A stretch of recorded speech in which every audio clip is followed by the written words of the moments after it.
నమస్కారం sir. Nityananda Rao sir join అయ్యారు. దత్తయ్య గారు నమస్కారం సార్. నమస్కారం అండి.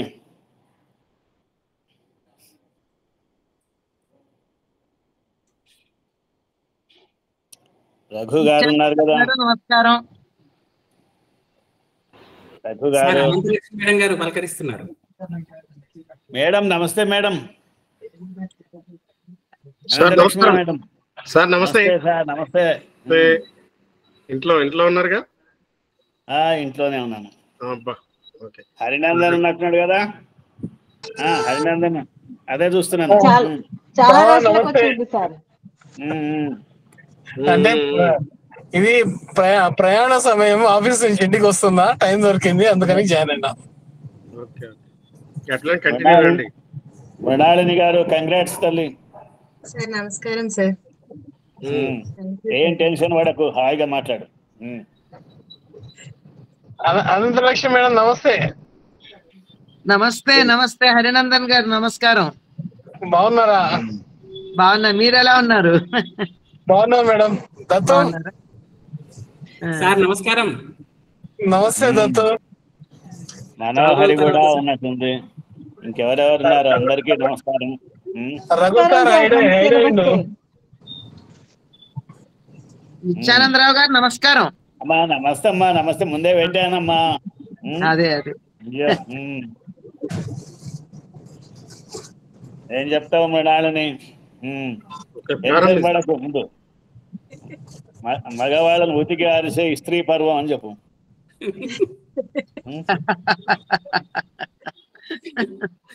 చాలా బాగుంది.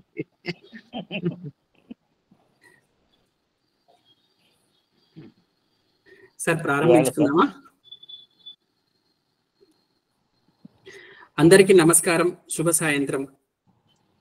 మరల నిదేల భారతం వన్నచో ఈ తరం పరిశోధకులచే 18 పర్వాల ప్రసంగ పరంపరలో భాగంగా ఇది 11వ పర్వ ప్రసంగం. మూసీ సాహిత్యధారతో పాటు సంయుక్త నిర్వహణలో పాల్పంచుకుంటున్నటువంటి ప్రాచీన తెలుగు విశిష్ట అధ్యయన కేంద్రం సంచాలకులు ఆచార్య మాడభూషి సంపత్ కుమార్ గారికి, తెలంగాణ సాహిత్య అకాడమీ కార్యదర్శి డాక్టర్ మనోజు బాలాచారి గారికి, శ్రీ వెంకటేశ్వర కళాశాల న్యూఢిల్లీ ప్రాచార్యులు ఆచార్య వజ్జల రవి గారికి, ఉస్మానియా విశ్వవిద్యాలయం తెలుగు శాఖ అధ్యక్షులు ఆచార్య సాగి కమలాకర్ శర్మ గారికి, ఈ పరంపర పర్యవేక్షకులైన డాక్టర్ ఎస్ రఘు గారులకి సాదర స్వాగతం, నమస్కారం. ఈ వేదిక మీద ఎందరో పెద్దవారు ఉన్నారు, వారందరికీ పేరు పేరున నమస్కారాలు, స్వాగతాలు. ఈ వేదికకు విచ్చేసినటువంటి సాహితీ ప్రియులకు, మహాభారత ప్రేమికులకు, మూసీ మాసపత్రిక అభిమానులకు, ఆచార్యులకు, అధ్యాపకులకు, ఉపాధ్యాయులకు, పరిశోధక మిత్రులకు, వివిధ స్థాయి విద్యార్థులందరికీ స్వాగతం. ఈరోజు స్త్రీ పర్వం మీద డాక్టర్ కేడిడి మృణాళిని గారు ప్రసంగిస్తారు, వారికి స్వాగతం. ఈనాటి మన ఆత్మీయ అతిథి డాక్టర్ అనంతలక్ష్మి గారికి ప్రత్యేక స్వాగతం, నమస్కారం మేడం. స్త్రీ పర్వం వీరమరణం పొందిన కురుపాండవ యోధులకు సంబంధించిన భార్యల రోదనలు, విషాద సన్నివేశాలు ఇందులో ఉంటాయి. యుద్ధం అనంతరం చివరకు మిగిలే విషాదం ఇందులో కళ్ళకు కట్టినట్టుగా కనిపిస్తుంది.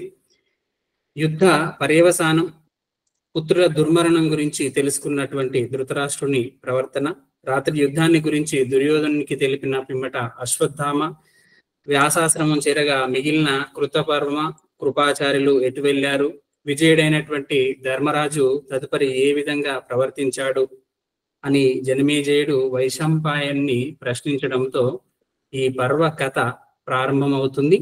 శోకం నుండి నేర్చుకోవలసినటువంటి విజ్ఞానాంశాలు, వైరాగ్యాంశాలు మొదలైన వాటన్నిటిని గురించి పూర్తిగా ఈ ఉపన్యాసంలో విందాం. ముందుగా ఈనాటి మన ఆత్మీయ అతిథి గారి గురించి కొన్ని మాటలు. డాక్టర్ అనంతలక్ష్మి నందివాడ అనగానే ప్రసిద్ధ ప్రవచనకారిణి, భారత భాగవతాది కావ్యాల ఔపోసన పట్టినటువంటి విదూషీమని గుర్తుకు వస్తారు. సాహితీకారులు చాలా మంది అక్షర రూపంగా కనిపించే వాళ్ళు, గ్రంథం రూపంగా కనిపించే వాళ్ళే ఎక్కువ మంది ఉంటారు.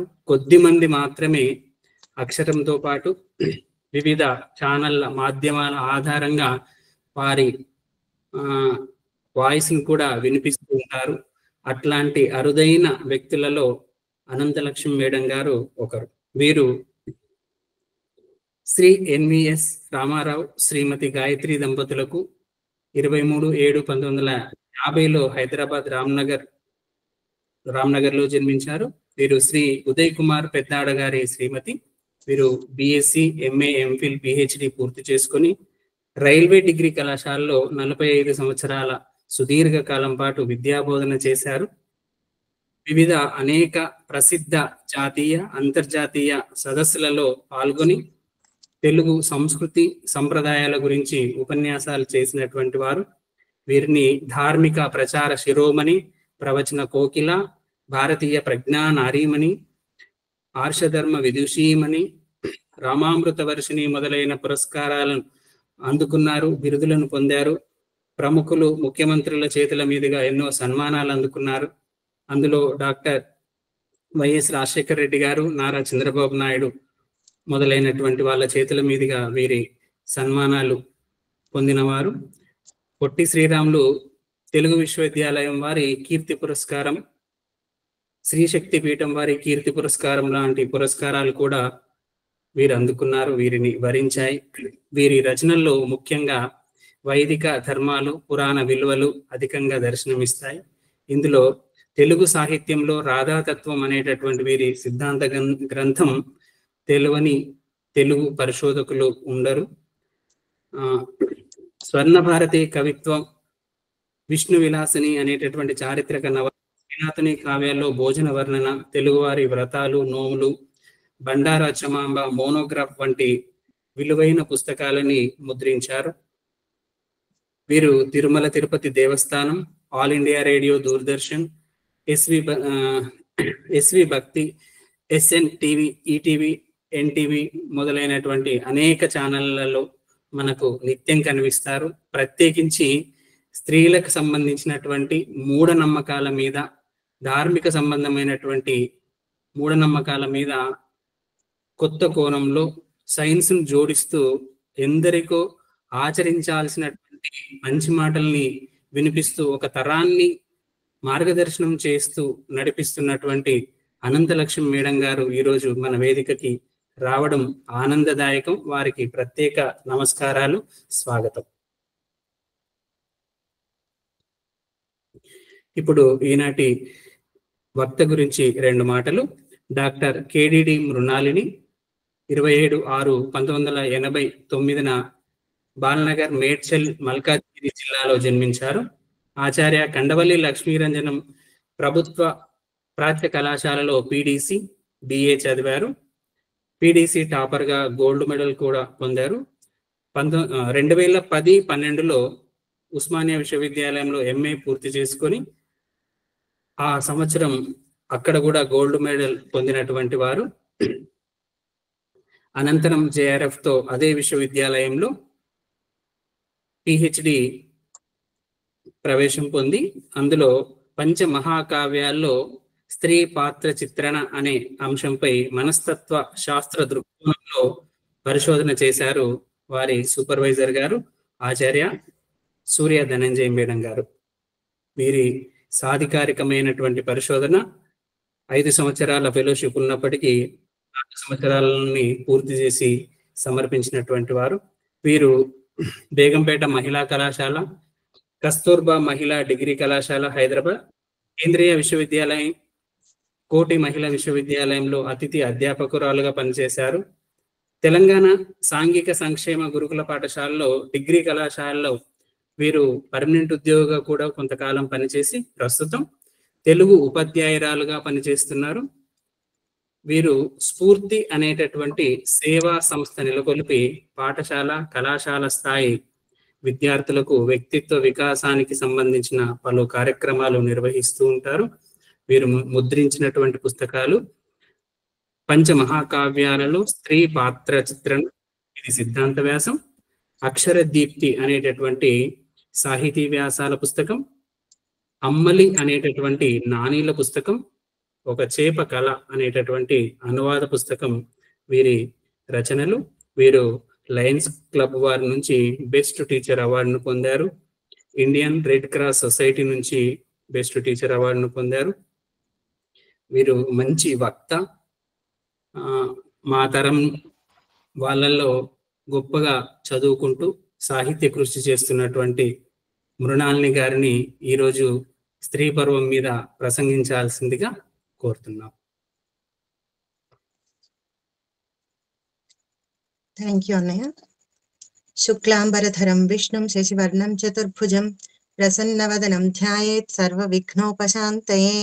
అమ్మల గన్నయమ్మ ముగురమ్మల మూలపుటమ్మ చాల పెద్దమ్మ సురారులమ్మ కడుపారెడి బుచ్చినయమ్మ తన్నులో నమ్మిన వేల్పుటమ్మల మనమ్ముల నుండెడి అమ్మ దుర్గమాయమ్మ కృపాబ్ది ఇచ్యుత మహత్వ కవిత్వ పటుత్వ సంపదల్.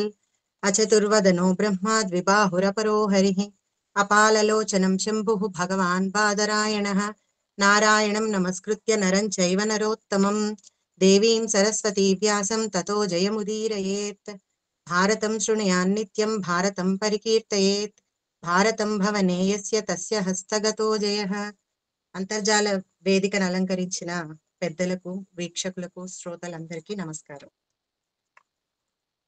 ధర్మే చ అర్థే చ కామే చ మోక్షే చ భరతర్షభ ఏది హాస్తి తదన్యత్ర ఎన్నే హాస్తి నతత్ క్వచిత్ అని పురుషార్థ సర్వస్వంగా విరచితమైన మహాభారతం ప్రపంచ వాంగ్మయంలోనే సాటిలేని అత్యద్భుతమైన ఇతిహాసం. ఇందులో ఉన్నదే అంతటా ఉంటుంది. ఇందులో చెప్పనిదేది ప్రపంచంలో మరెక్కడా లేదట. ఎందుకని? మహాభారతం ఇలా జరిగిందని చెప్పి ఇన్ని యుగాలు గడిచినా, కవిత్రయం వారు ఆంధ్రీకరించి ఇన్ని వందల సంవత్సరాలైనా నేటికి మరలనిదేమి భారతం వన్నచో అని మనం మాట్లాడుకుంటున్నామంటే ప్రధాన కారణం మహాభారతం మానవ ప్రకృతిని ప్రతిబింబించే మహేతిహాసం. అటువంటి మహేతిహాసమైన మహాభారతంలో 18 పర్వాలను ప్రధానంగా ఆది పంచకం, యుద్ధ షట్కం, శాంతి సప్తకం అని 3 భాగాలుగా వ్యవహరిస్తారు.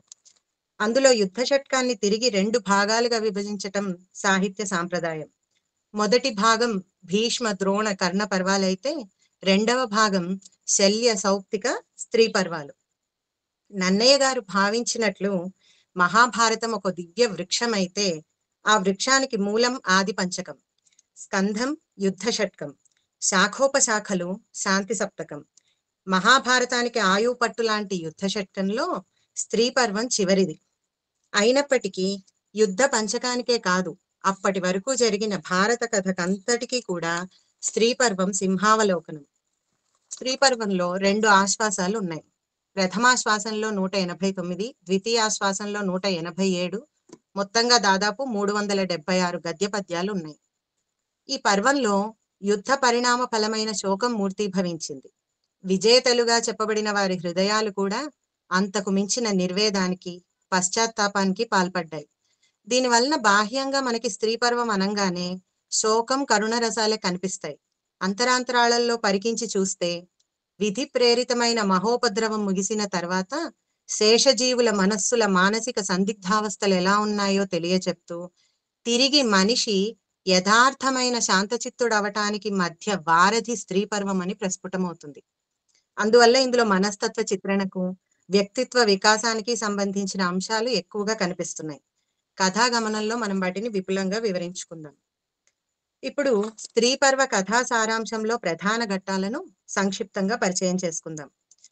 ధృతరాష్ట్రుడికి సంజయుడు, విదురుడు, వ్యాస మహర్షులు దుఃఖోపశమనంలో భాగంగా ధర్మ ప్రబోధం చేయటం, ధృతరాష్ట్రుడు సపరివారంగా యుద్ధభూమికి పయనించటం, దారిలో కృపాచార్యుడు, అశ్వత్థామ, కృతవర్మలు ఎదురుపడటం, కృపాచార్యుడు గాంధారిని ఓదార్చటం, ధర్మరాజు తమ్ములతో కలిసి ధృతరాష్ట్రుని వద్దకు వెళ్ళటం, ధృతరాష్ట్రుని కౌగిలి, ఇనుప భీముడు, గాంధారి కోపం, ధర్మరాజును శపించబోయిన గాంధారిని వ్యాసుడు నిలువరించటం, గాంధారి ప్రశ్నలు, భీముడి సమాధానాలు, పాండవులను కుంతి వద్దకు గాంధారి పంపించటం, చిరకాలం తర్వాత కన్నబిడ్డలను చూసుకున్న కుంతికి దుఃఖం, ప్రేమ ఒకేసారి పెళ్ళుబుకటం, ద్రౌపది, కుంతి, గాంధారుల పరస్పర ఓదార్పులు, ఇవన్నీ ప్రథమాశ్వాసంలో ఉంటాయి. ఇక ద్వితీయాశ్వాసంలో వ్యాసుని అనుగ్రహం వలన గాంధారికి దివ్య దృష్టి లభించటం, గాంధారి మృతవీరుల దర్శనం, తీవ్ర రూపం దాల్చిన గాంధారి శోకం, శ్రీకృష్ణుడికి ఇచ్చిన శాపం, చిరునవ్వుతో కృష్ణుడిచ్చిన విశ్లేషణ, ఆ పైన గాంధారి మౌనం, కృష్ణుడు రాధేయుడు కాదు, కర్ణుడు రాధేయుడు కాదు కౌంతేయుడని కుంతి బహిర్గతం చేయటం, యుద్ధంలో మరణించిన వారందరికీ విద్యుక్త ధర్మం ప్రకారం తర్పణాలు వదలటంతో స్త్రీ పర్వం ముగుస్తుంది. ఇక స్త్రీ పర్వ నామ సార్థక్యం, పర్వ ఔచిత్యాదులను సందర్భానుసారంగా తెలుసుకుందాం. సౌప్తిక పర్వం చివర అశ్వత్థామ విజృంభణకు, సంహార శక్తికి కారణం పరమశివుని ప్రభావమని శ్రీకృష్ణుని ద్వారా ధర్మరాజు తెలుసుకుంటాడు. ఈ విషయాన్ని విన్న జన్మేజయుడు తర్వాత ఏం జరిగింది అని వైశంపాయన మహర్షిని అడగటంతో స్త్రీ పర్వం ప్రారంభమవుతుంది. ధరణి నాయక అట్లు పుత్రశతంబు వైరికులంబుచే నిరవశేషతనందుటన్ మహనీయ అగౌరవహీనతం బొరసి కొమ్మలు దున్పం రోడ్పడు భూరుహంబును పోలే నిర్భర విపద్ వికలాత్ముడై ధృతరాష్ట్రుడుల్లము వమ్ముగన్. దుర్యోధనుని మరణంతో భారత సంగ్రామం ముగిసింది. 18 అక్షౌహిణుల సేన హతమైంది. తన 100 కొడుకులు శత్రువుల చేత తెగిపోవటంతో కొమ్మలు తెగి మోడైన చెట్టులా శోభావిహీనంగా అయిపోయాడు ధృతరాష్ట్రుడు. అది చూసిన సంజయుడు, ఓ రాజా, కొడుకులు, బంధువులు, స్నేహితులు, సహాయకులు ఇలా ఎంతో మంది మరణించారు. ఎవరి గురించని ఏడుస్తావు? ఎంతమంది గురించని బాధపడతావు? అసలు నీ దుఃఖానికి తగని వాళ్ళెవరు?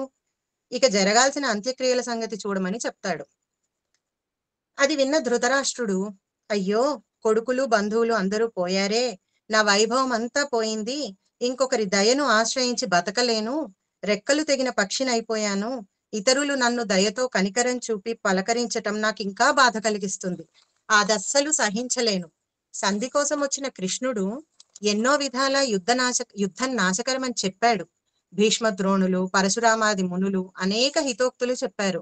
లోభగుణంతో, పుత్రమమకారంతో ఆ మాటలు నేను పెడచెవిన పెట్టాను.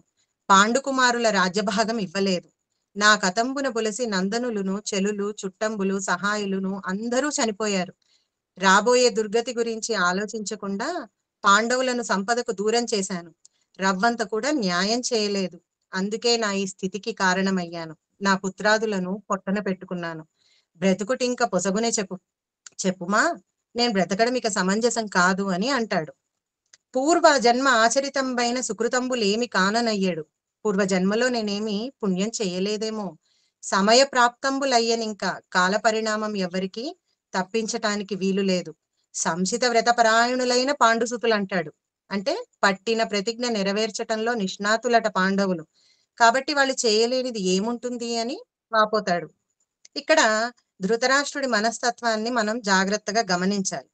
రాష్ట్రం అంటే శరీరం, ధృతం అంటే ధరించిన వాడు అని అర్థం చెప్పుకుంటే, దైహికమైన సంపదను ధరించిన ధృతరాష్ట్రుడు నిరంతరం కూడా నేను, నా పిల్లలు, నా జీవితం, నా బాధ, నా వైభవం, నా ప్రాముఖ్యం, నా రాజ్యం ఇవే ఆలోచించుకుంటూ చూసుకుంటూ బతికాడు. తన కొడుకైన దుర్యోధనుడి బలాన్ని అతిగా నమ్మాడు. తాను పొందని రాజ్య సుఖాన్ని తన కొడుకు సంపూర్ణంగా పొందాలని ఒక సాధారణ తండ్రిలా ఆలోచించాడు. అందుకే తప్పు చేస్తున్నారని తెలిసినా సపోర్ట్ చేస్తూనే వచ్చాడు. ఇంతటి రాజ్యలోభమున్న ధృతరాష్ట్రుడికి ఇప్పుడు తను అనుకున్నవేవి జరగలేదు సరికదా. ఎవరినైతే అతను అన్ని విధాలా ఇబ్బంది పెట్టాడో భవిష్యత్తులో వారి పంచన బతకాలి అన్న విషయం అస్సలు జీర్ణించుకోలేకపోతున్నాడు. ఇక్కడ కొడుకులు పోయారన్న బాధ ఉండుండొచ్చు, కానీ అంతకన్నా వెనుకటి తన బ్రతుకు, వైభవము, భవిష్యత్తుపై పెట్టుకున్న ఆశలు నశించి ఇంకొకళ్ళ దయాదాక్షిణ్యాల మీద బతకడం అనేది ధృతరాష్ట్రుడికి కొరుకుడు పడని విషయంగా మారిపోయింది. అందుకే ఆ భయాన్ని పుత్రశోకంగా సంజయుడి ముందు వ్యక్తపరిచాడు. సాధారణంగా సమాజంలో పుత్ర వ్యామోహం ఉన్న ఇలాంటి తండ్రులను నేటికి మనం చూస్తూనే ఉంటాం. పుత్ర వ్యామోహం కలిగిన తండ్రిగా ధృతరాష్ట్రుడికి పట్టిన గతి సార్వకాలికమైన విషయం. అంతేకాదు, తాను అనుకున్న పని జరగనప్పుడు డిప్రెషన్ లోకి వెళ్ళిపోయి ఇక బ్రతకడమే వ్యర్థం అనుకునేంత ఆత్మన్యూనత స్థితికి కూడా వెళ్ళిపోయాడు ధృతరాష్ట్రుడు. దీన్నే ఇన్ఫీరియారిటీ కాంప్లెక్స్ అని కూడా అంటారు. వ్యక్తిగత మనస్తత్వ శాస్త్ర సిద్ధాంత స్థాపకుడు ఆల్ఫ్రెడ్ ఆడ్లర్ చెప్పిన సుపీరియారిటీ, ఇన్ఫీరియారిటీ భావాలు ధృతరాష్ట్రుడి వంటి వారిలో మనం గమనించవచ్చు. కొడుకు బతుకున్నన్ని రోజులు సుపీరియారిటీ కాంప్లెక్స్ లో, కొడుకు మరణం తర్వాత ఇన్ఫీరియారిటీ కాంప్లెక్స్ లోకి వెళ్ళిపోతాడు. అలాంటి స్థితిలో ఉన్న ధృతరాష్ట్రుణ్ణి ఎందుకు ఇలా దుఃఖిస్తావు? వేదశాస్త్రాదులు విన్నవాడివి, అన్నీ తెలిసిన వాడివి. నీ కొడుకు దుష్ట చతుష్టయంలో ఒకడిగా సాహసానికి తెగించాడే కానీ కర్తవ్యోన్ముఖుడు కాలేదు. దుర్యోధనుడి బలాన్ని నమ్మి లోభంతో అసూయాగ్రస్తుడిపై అతని దుష్కర్మలకు అడ్డుపడలేదు. తనకు తానే చుట్టూ అగ్ని ముట్టించుకుని ఆ మంటలు ఎక్కువైపోయాక వేడిని తట్టుకోలేక వ్యర్థ ప్రేలాపన చేస్తూ లబోదిబోమంటున్న అప్రయోజకుడిలా దుఃఖపడుతున్నావు నువ్వు. అలాంటి నిన్ను చూస్తే ఎవరైనా నవ్వుతారు అని ఎన్నో విధాల సముదాయించాడు సంజయుడు. సంజయుడి ఓదార్పు సానుభూతితో కూడినట్లే కనిపిస్తున్నా గతాన్ని గుర్తు చేసి ధృతరాష్ట్రుడికి మరింత బాధ కలిగించి ఉండొచ్చు. అయినప్పటికీ కొంత ధైర్యం తెచ్చుకుని స్పృహలోకి వచ్చాడు. ఇదంతా చూస్తున్న విదురుడు ద్వంద్వ భావాలను బోధిస్తూ పరిజ్ఞాన వినిశ్చయహీనులైన అల్పాశయులకు దుఃఖంబు చేయు జగతీనాథ అంటాడు. విదురుడు పైకి తత్వం బోధించినట్లే కనిపించినా అందులో ఎంతో లోతైన అర్థం ఉంటుంది. ధృతరాష్ట్రుడికి చేసిన ఉపదేశంలో శుక్ల శోణిత కలయిక వలన జీవుడు ఎలా ఏర్పడతాడు, అతని పుట్టుక నుండి మరణం వరకు ఆ జీవుడి పైన పంచభూతాత్మకమైన ప్రకృత్యాది ప్రభావాలను వివరిస్తాడు. బాల్య యవ్వన ప్రౌఢ వార్ధక్యాలలో మనిషి ఆలోచన విధానం ఎలా ఉంటుందో చెప్పాడు. జీవితాన్ని సరైన మార్గంలో పయనింప చేయాలంటే బుద్ధి, ఆశయం, జ్ఞానం, సమగ్రమైన ఎరుక మొదలైనవి ఏ విధంగా ఏర్పరచుకోవాలో కూడా తెలియజేశాడు. ఈ అంశాలన్నీ కనుక మనం సరిగ్గా అర్థం చేసుకుని ఆచరించగలిగితే ఇంతకు మించిన వ్యక్తిత్వ వికాసం, మనస్తత్వ విశ్లేషణ ఇంకెక్కడా ఉండదని నేను అనుకుంటున్నాను. ఇక్కడ బాల్యము, యవ్వనం, ప్రౌఢ దశల గురించి చెప్తూ మనిషి బాల్యంలో వివేకం లేక ఆ చిన్నతనం వలన పరిశుభ్రత, అపరిశుభ్రతల మధ్య తేడా తెలియకుండా వాటి మధ్య పొర్లుతూ తిరుగుతూ కాలం గడిపేస్తాడు. బాలస్తావత్ క్రీడాసక్త అని శంకరాచార్యుల వారు కూడా అన్నారు. బాల్యం అంటేనే ఆటలాడుకోవటం. అవివేకపు పనులపైన ఆసక్తి ఎక్కువగా ఉంటుంది కాబట్టి అప్పుడే నడవడికలో దుర్మార్గత్వం ప్రవేశించడానికి అవకాశం ఎక్కువగా ఉంటుంది. అందుకే తల్లిదండ్రులు బాల్యంలోనే పిల్లల్ని సన్మార్గం వైపు మరల్చడానికి శ్రద్ధ ఎక్కువ చూపించాల్సి ఉంటుంది. ఇంకా యవ్వనానికి వచ్చేసరికి ఇంద్రియపర సుఖాల పైన తీవ్రమైన కోరిక అనేక అనర్థాలకు దారితీస్తుంది. తరుణస్తావత్ తరుణీసక్త అన్నారు శంకరాచార్యుల వారు. యవ్వనంలో తగని కోరికలు మనిషి పతనావస్థకు కారణమవుతాయి. చివరికి ముసలితనం వచ్చాక బలపరాక్రమాలు తగ్గి ఉచితానుచిత పరిజ్ఞానం పోయి మళ్ళీ పిల్లల ప్రవృత్తిలా మారిపోతుంది జీవితం. రోగం ఆవరించి మరణానికి చేరువవుతాడు. ఇలా ఎప్పటికప్పుడు ఏదో ఒక భావాలు కలుగుతూ ఉంటాయి. ఆ భావాలలో కొట్టుకుపోతూ మనిషి ఎలా అయిపోతున్నాడు, సహజంగా శరీర మాధ్యం ఖలు ధర్మ సాధనం అన్నట్లు కాకుండా ఆ విషయం మర్చిపోయి శరీర మాధ్యం ఖలు వాంఛా సాధనం అన్నట్లుగా ప్రవర్తిస్తుంటాడు. చివరకు నిష్ప్రయోజకుడిగా అయిపోయి సంసార సాగరంలో కొట్టుకుపోతాడు. ఇప్పటికీ మన పరిశీలిస్తే 99% మనిషి మానసిక స్థితి ఇలానే ఉంటుంది. ఎక్కడో 1% మాత్రం మానవ జీవితాన్ని సార్థక్యపరచుకోవటం చూస్తుంటాం. అంటే ఈ రోజు మనం ఎవరెవరినైతే గొప్పవారిగా కొందరు గురించి చెప్పుకుంటూ ఉంటామో వాళ్ళందరూ కూడా 1%లో ఉన్నారనమాట. మరి మనం కూడా 1%లో ఉండాలి, జీవితాన్ని ప్రయోజనకరంగా తీర్చిదిద్దుకోవాలంటే ఏం చేయాలో విదురుడు ఉపదేశం ద్వారా మనకు తెలుస్తుంది. దానికి ముందు జీవితం ఎలాంటిదో విదురుడు చాలా చక్కని కథ ద్వారా ప్రతీకాత్మకంగా చెప్పాడు. అతి దుర్గమగు అరణ్య ప్రదేశమున నవనీసురుండొకడు అరుగుచునుండ మితిలేని ఘోరంపు మృగములు శరభ మృగపతి ప్రముఖములు మిక్కిలి భయము మతికి ఆవహించుచు మార్గమునందు మల్లడి కొనుడు మార్గయానమున్ ధృతిదూల జననవి తిరిగి వెన్వెనుక తెక్కలి కారు దోతెంచి రాతనికి. ప్రవేశించటానికి వీలు లేని ఒక భయంకరమైన అడవిలో ఒక బ్రాహ్మణుడు వెళ్తున్నాడట. అనేక క్రూర మృగాలు అతడిని చుట్టుముట్టాయి. అతడు భయంతో అటు ఇటు అడ్డదారులలో పరిగెడుతున్నాడు. అలా వెళ్ళగా అతడికి ఒక దొంగల గుంపు కనిపించింది. ఇంకా భయం ఎక్కువైపోయింది. అక్కడి నుంచి ఎవరైనా కాపాడతారేమో అని, వాళ్ళ కోసం ఎవరైనా కాపాడటానికి వస్తారేమో అని చూసుకుంటూ అటు ఇటు చూస్తూ ఇంకా దూరం పరిగెత్తాడు. అసలు అంతే తెలియట్లేదు. ఎటెళ్ళిన క్రూర మృగాలు, దొంగలు, ఎక్కడ పడితే అక్కడ పన్నిన ఉచ్చులు కనిపిస్తున్నాయి. ఇంతలో భయంకర ఆకారంలో ఉన్న ఒక స్త్రీ అతన్ని కౌగిలించుకుంది. 5 తలలతో కొండలా ఉన్న పెద్ద పెద్ద ఏనుగులు ఆ అడవిలో సందడిగా తిరుగుతున్నాయి. అక్కడే ఒక బావిలో అల్లిబిల్లిగా తీగలు గడ్డి కప్పేసి ఉండటంతో ఆ బావి పైకి సరిగ్గా కనిపించట్లేదట. ఇతను తప్పించుకునే ప్రయత్నంలో ఆ బావిలో పడిపోయి ఒక గట్టి తీగకు తగులుకొని తలకిందులుగా వేలాడాడు. ఇంతలో బావిలో పెద్ద సర్పం నాలుకలు చాస్తూ కనపడింది. పైకి చూస్తే 6 తలల 12 కాళ్ళు ఉన్న పెద్ద ఏనుగు నూతి దగ్గర ఉన్న చెట్టును సమీపిస్తోంది. తెలుపు నలుపు ఎలుకలు చెట్టు మొదలు కొరికేస్తున్నాయి. ఆ చెట్టు కొమ్మల్లో రంగురంగుల తేనెటీగలు తేనె పట్టు పెట్టాయి. ఆ తేనె పట్టు నుండి తేనె ధారలుగా కారుతోంది. ఇంతటి విపత్కర పరిస్థితుల్లో కూడా కారుతున్న తేనె ధారలను ఉత్సాహంగా తాగుతున్నాడు ఆ వ్యక్తి. ఎంత తాగినా అతనికి తృప్తి కలగలేదు సరికదా. ఆ సమయంలో కూడా అతను ప్రాణాలపై ఆశను వదులుకోలేదు అన్నాడు విదురుడు. అప్పుడు వెంటనే ధృతరాష్ట్రుడు, అయ్యో అతని స్థితికి జాలేస్తోంది, ఆ దురవస్థ నుంచి ఎలా బయటపడ్డాడు అని అడిగాడు. చూడండి, ధృతరాష్ట్రుడికి హితోపదేశం చెప్పేది కథ రూపంలో చెప్పటంతో అతడి మైండ్ డైవర్ట్ ఎట్లా అయిపోయిందో. అంటే మనిషి చాలా అటువంటి స్థితిలో ఉన్నప్పుడు చక్కగా ఏదన్నా ఒక కథ చెప్తే మైండ్ డైవర్ట్ అవుతుందన్నమాట.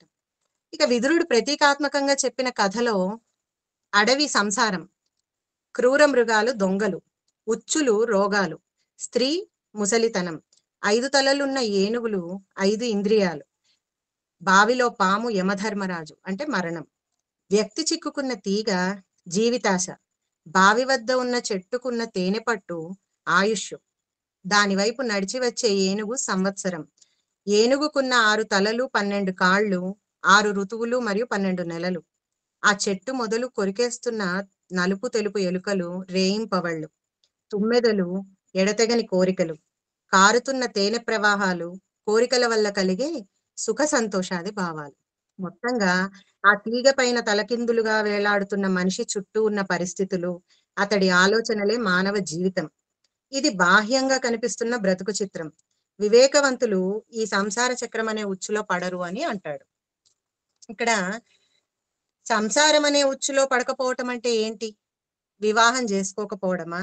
లేకపోతే చేసుకున్న బాధ్యతలను విస్మరించి తన గురించి తానే బతకటమా? లేదా బాధ్యతలను త్యజించి సన్యాసం తీసుకోవటమా? ఇవేవి కాదు. అంతా నేనే చేస్తున్నాను, నేను లేకపోతే నా కుటుంబానికి దిక్కు లేదు, నా కష్టాన్ని గుర్తించాలి, నేను వాళ్ళకి మంచే చేస్తా కాబట్టి నా మాటే నెగ్గాలి, ఇట్లాంటి భావనల బదులు బాధ్యతలు తెలుసుకుని పరిమితుల్లో పరిధుల్లో సక్రమంగా నిర్వర్తించటమే ఉచ్చులో పడకపోవటం.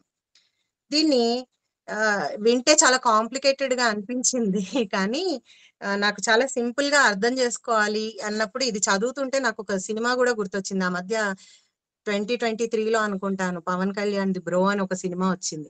నేనే కర్తను, నేనే అంతా నేనే చేస్తున్నాను అన్న ఫీలింగ్ లో నుంచి నువ్వు ఉన్నా లేకపోయినా జరిగేది జరుగుతుంది, నువ్వు బాధ్యతే నిర్వహించు అని చెప్పే ఈ కాన్సెప్ట్ అంతా కూడా అందులో దర్శకుడు చాలా బాగా చూపించాడు అనిపించింది. సో ఇక్కడ విదురుడు కూడా మనకు అదే చెప్పాడు. ఇక అలా బాధ్యతలు చేసుకుంటూ కర్తవ్యోన్ముఖుడై ధర్మాన్ని ఆచరిస్తూ వెళ్ళాలి అని చెప్పాడు. ఇట్లా అనుకుంటే సరిపోతుందా? ఎప్పుడు స్టార్ట్ చేయాలి మరి, ఎప్పుడు ఆచరించాలి అని లేట్ చేస్తూ వెళ్ళిపోతారేమో. మళ్ళీ విదురుడు ఏమంటున్నాడు? కాలము ముట్టి రుజన్ జరనెవ్వగా పైకొనని అన్నాడు. అంటే కాలం చాలా శక్తివంతమైనది, అది మన చేతుల్లో ఉండదు. మనిషి రోగంతోనో ముసలితనంతోనో శక్తి కోల్పోయి మనుగడ లేకుండా చేయడం అనేది సత్యం. కాబట్టి సమయాన్ని సద్వినియోగం చేసుకోవాలని కాలశక్తి గురించి కూడా చెప్తాడు. కాలశక్తి గురించి ఉత్తరోత్తర వ్యాసుల వారు కూడా మనకి ధృతరాష్ట్రుడికి ఉపదేశం చేయటం చూస్తాము. శక్తివంతమైనది కాలం అన్నాడు కదా, మరి ఆ శక్తివంతమైనటువంటి పరిమితమైనటువంటి కాలంలో మనిషి బుద్ధి ఎలా పనిచేయాలి? ఇప్పుడు ఇన్ని చెయ్యాలని చెప్పారు, ఏంటి? బాధ్యతలే నిర్వహించాలి, నేనే చేస్తున్నాను, నేనే కర్తను అన్న విషయంతో ఉండకూడదు, ఏ బాధ్యతలు త్యజించకూడదు, మన పని మనం చేసుకుంటూ పోవాలి. మరి మన పని మనం చేసుకుంటూ పోవాలి, కాలాన్ని సద్వినియోగం చేసుకోవాలని చెప్తున్నాడు విదురుడు. ఎట్లా సద్వినియోగం చేసుకోవాలి? ఉన్న పరిమితమైనటువంటి టైంలో మన జీవితాన్ని కరెక్ట్ వేలో ఎలా తీసుకెళ్ళాలి అంటే మనిషికి ముందు దానికి ఒక ఆశయం ఉండాలంటున్నాడు. ఆశయం గురించి ఏం చెప్తున్నాడు? ప్రియవస్తువు వెడలుటయు అప్రియంబు వాటిల్లుటయు పరిజ్ఞాన వినిశ్చయహీనులైన అల్పాశయులకు దుఃఖంబు చేయు జగతీనాథ. ఆశయము చాలా గొప్పగా ఉండాలట. అలా లేకపోతే వాళ్ళు అల్పాశయులై నిత్యానిత్య వివేకం చేత కలిగిన నిశ్చిత జ్ఞానం వాళ్ళకు ఉండదట. అంటే నిత్యానిత్య వివేకం అంటే ఏది టెంపరరీ, ఏది పర్మనెంట్, దేనికి మనం ప్రయారిటీ ఇవ్వాలి అనేది తెలుసుకోవాలి. అప్పుడు అట్లా గనక మనం తెలుసుకోకపోతే వాళ్ళు ఏదైతే ఇష్టంగా అనుకుంటారో ఆ భావించిన వస్తువు కోల్పోతే ఏడవటం, కష్టంగా భావించిన పరిస్థితి ఎదురైతే దుఃఖించడం చేస్తుంటారట. అసలు ఈ పరిస్థితి ఎందుకు వస్తుంది మనిషికి? ఎందుకు ఇట్లా ఆలోచిస్తాడు? ఎందుకు దుఃఖానికి గురవుతాడు? ఎందుకు ఒక గొప్ప గొప్ప ఆశయాలు పెట్టుకోడు? అంటే కంఫర్ట్ జోన్ లో ఉండటం వల్ల అంట నేనైతే. కంఫర్ట్ జోన్ లో ఉండిపోయి కష్టపడటానికి భయపడి, సుఖపడటానికి అలవాటు పడి, ఆ సుఖం చేజారిపోతుందేమో అని అనుమానపడి, దానికోసం తప్పు చేయటానికి సిద్ధపడి, ఫలితాలకు బాధపడి చివరికి దుఃఖిస్తారు. ఈ విషయాన్ని మనం ప్రథమాశ్వాస 42వ వచనంలో కూడా విదురుడు చెప్పినట్లు గమనించవచ్చు. మరి అటువంటి స్థితిలో ఏం చేయాలి అంటే, ప్రాజ్ఞుల మాటల ద్వారా వివేకం తెచ్చుకొని పరిస్థితులు దాటాలంటాడు విదురుడు. అప్పుడే విజయం సాధించగలరట. దీన్ని విదురుడు అచింత్య కార్యశీలత్వం అన్నాడు. అంటే దేని పట్ల వ్యామోహం లేకుండా, ఫలితం ఆశించకుండా ఉండటం. అప్పుడు మనకి ఫలితం గురించిన ఆలోచన ఉండదట. అంటే వ్యామోహం లేకుండా మనం గనక ఉండగలిగితే మనకు అప్పుడు రిజల్ట్ ఎలా ఉంటుంది అని ఆలోచన ఉండదు. ఏమవుతుందో అన్న భయము ఉండదు. దానివల్ల నిరంతరం ఉత్సాహంతో పని చేసుకుంటూ పోయి 100% ఎఫర్ట్ పెట్టగలుగుతాం. ఈ స్థితినే భగవద్గీతలో కూడా కర్మణ్యేవాధికారస్తే మా ఫలేషు కదాచన అని చెప్పింది. అసలు పని చేశాక ఫలితం ఆశించకుండా ఉంటామా? ఉండగలమా? అట్లా మనిషి ఫలాపేక్ష లేకుండా ఉండాలంటే ఏం చేయాలి? దానికి పరిజ్ఞానం కావాలన్నాడు విదురుడు. పైపద్యంలోనే చెప్పాడు. ఏంటా పరిజ్ఞానం? అంటే జ్ఞానం అంటే తెలుసుకోవటం, విజ్ఞానం అంటే వస్తు జ్ఞానం, పరిజ్ఞానం అంటే వస్తువుల పట్ల మనకి ఎటువంటి ఫీలింగ్స్ ఏర్పరచుకోకుండా యథార్థ తత్వం తెలుసుకోవటం. మనిషి ప్రతి పరిస్థితిలో తానేంటని గ్రహించి మసులుకోవటమే ఎరుక. మహాభారత తాత్పర్యం ఆ ఎరుకను సమగ్రం చేయటం. మరి ఊరికే ఈ విషయాలన్నీ తెలిసేసుకుని ఈ పాఠాలన్నీ వినేసి హితోపదేశాలు వింటే సరిపోతుందా? కాదు. దాన్ని మనం ప్రాక్టికల్ గా ఇంప్లిమెంట్ చెయ్యాలి. చెయ్యకపోతే ధృతరాష్ట్రుడికి పట్టిన గతే పడుతుందని మనం అర్థం చేసుకోవాలి. ఉత్తరోత్తర వ్యాసుల వారు కూడా ఏదైనా నువ్వు నేర్చుకోవటం కాదు, దాన్ని ఇంప్లిమెంట్ చేయటం ముఖ్యమని చెప్పటం కూడా మనం గమనిస్తాం. ఇప్పుడు ఇంప్లిమెంట్ చేయాలి అంటే మనం అన్ని విన్నాము, ఏం చేస్తే బాగుంటుందో తెలుసుకున్నాము, దాన్ని జీవితంలో ఇంప్లిమెంట్ చేయాలని అర్థమైంది. మరి ఇంప్లిమెంట్ చేయాలంటే ఏం చేయాలి? దానికి ఫస్ట్ మన బుద్ధిని, శరీరాన్ని, మనస్సుకి ట్రైనింగ్ ఇవ్వాలి. ఇలా చేయరా నాయన, ఇలా చేసుకుంటూ పో అని చెప్పాలి. ఆ ట్రైనింగ్ ఎలా ఇవ్వాలో కూడా విదురుడు చెప్తాడు. బుద్ధి కదా, మామూలుగా చెప్తే ఎక్కదు కదా, అందుకని పాపం చక్కగా ప్రతీకాత్మకంగా చెప్తాడు అనమాట. ఏమని చెప్తున్నాడు? పేరు శరీరము, దానికి సారథి సత్వంబు, తురగజయం ఇంద్రియములు, దారుణతర బుద్ధి వ్యాపారములొనరంగ గణప పగ్గములధిపా. శరీరము ఒక రథం, బుద్ధి దాని సారథి, కరచరణాది ఇంద్రియాలు గుర్రాలు, బుద్ధి చేసే భయంకరమైన ఆలోచనలు పగ్గాలు. కొందరు ఇక్కడ మనస్సును కూడా కళ్ళంగా చెప్పడం గమనించవచ్చు మనం. అయితే ఈ వేగంగా వెళ్లే ఆ గుర్రాలకు అనుగుణంగా ఎవరు భ్రమిస్తారో వాళ్ళు తమ భావాలని కంట్రోల్లో పెట్టుకోలేరు. ఆ గుర్రాలను ఇష్టం వచ్చినట్లు పోనివ్వకుండా ఎవరు ఆపగలుగుతారో వాడు స్థితప్రజ్ఞుడవుతాడు. వాడే వీటన్నిటి మీద కంట్రోల్ తెచ్చుకుని ఇందాక విదురుడు చెప్పినటువంటి అన్ని పనులు కూడా సరిగ్గా చేయగలుగుతాడట. ఇక్కడ మనం మనస్సు ఒకసారి, బుద్ధి ఒకసారి చెప్పటం చూసామని అన్నాం కదా. మనస్సు, బుద్ధి అనే మాటల మధ్య వ్యత్యాసాన్ని ఒకసారి గ్రహించాలి. మనస్సు జ్ఞానేంద్రియం, ప్రేరణ దాని వ్యాపారం. అంటే ఒక పని లేదా ఆలోచన అది మంచి అయినా చెడైనా దాన్ని ఇంప్లిమెంట్ చేయడానికి కావలసినటువంటి ప్రేరణని మనస్సు ఇస్తుంది.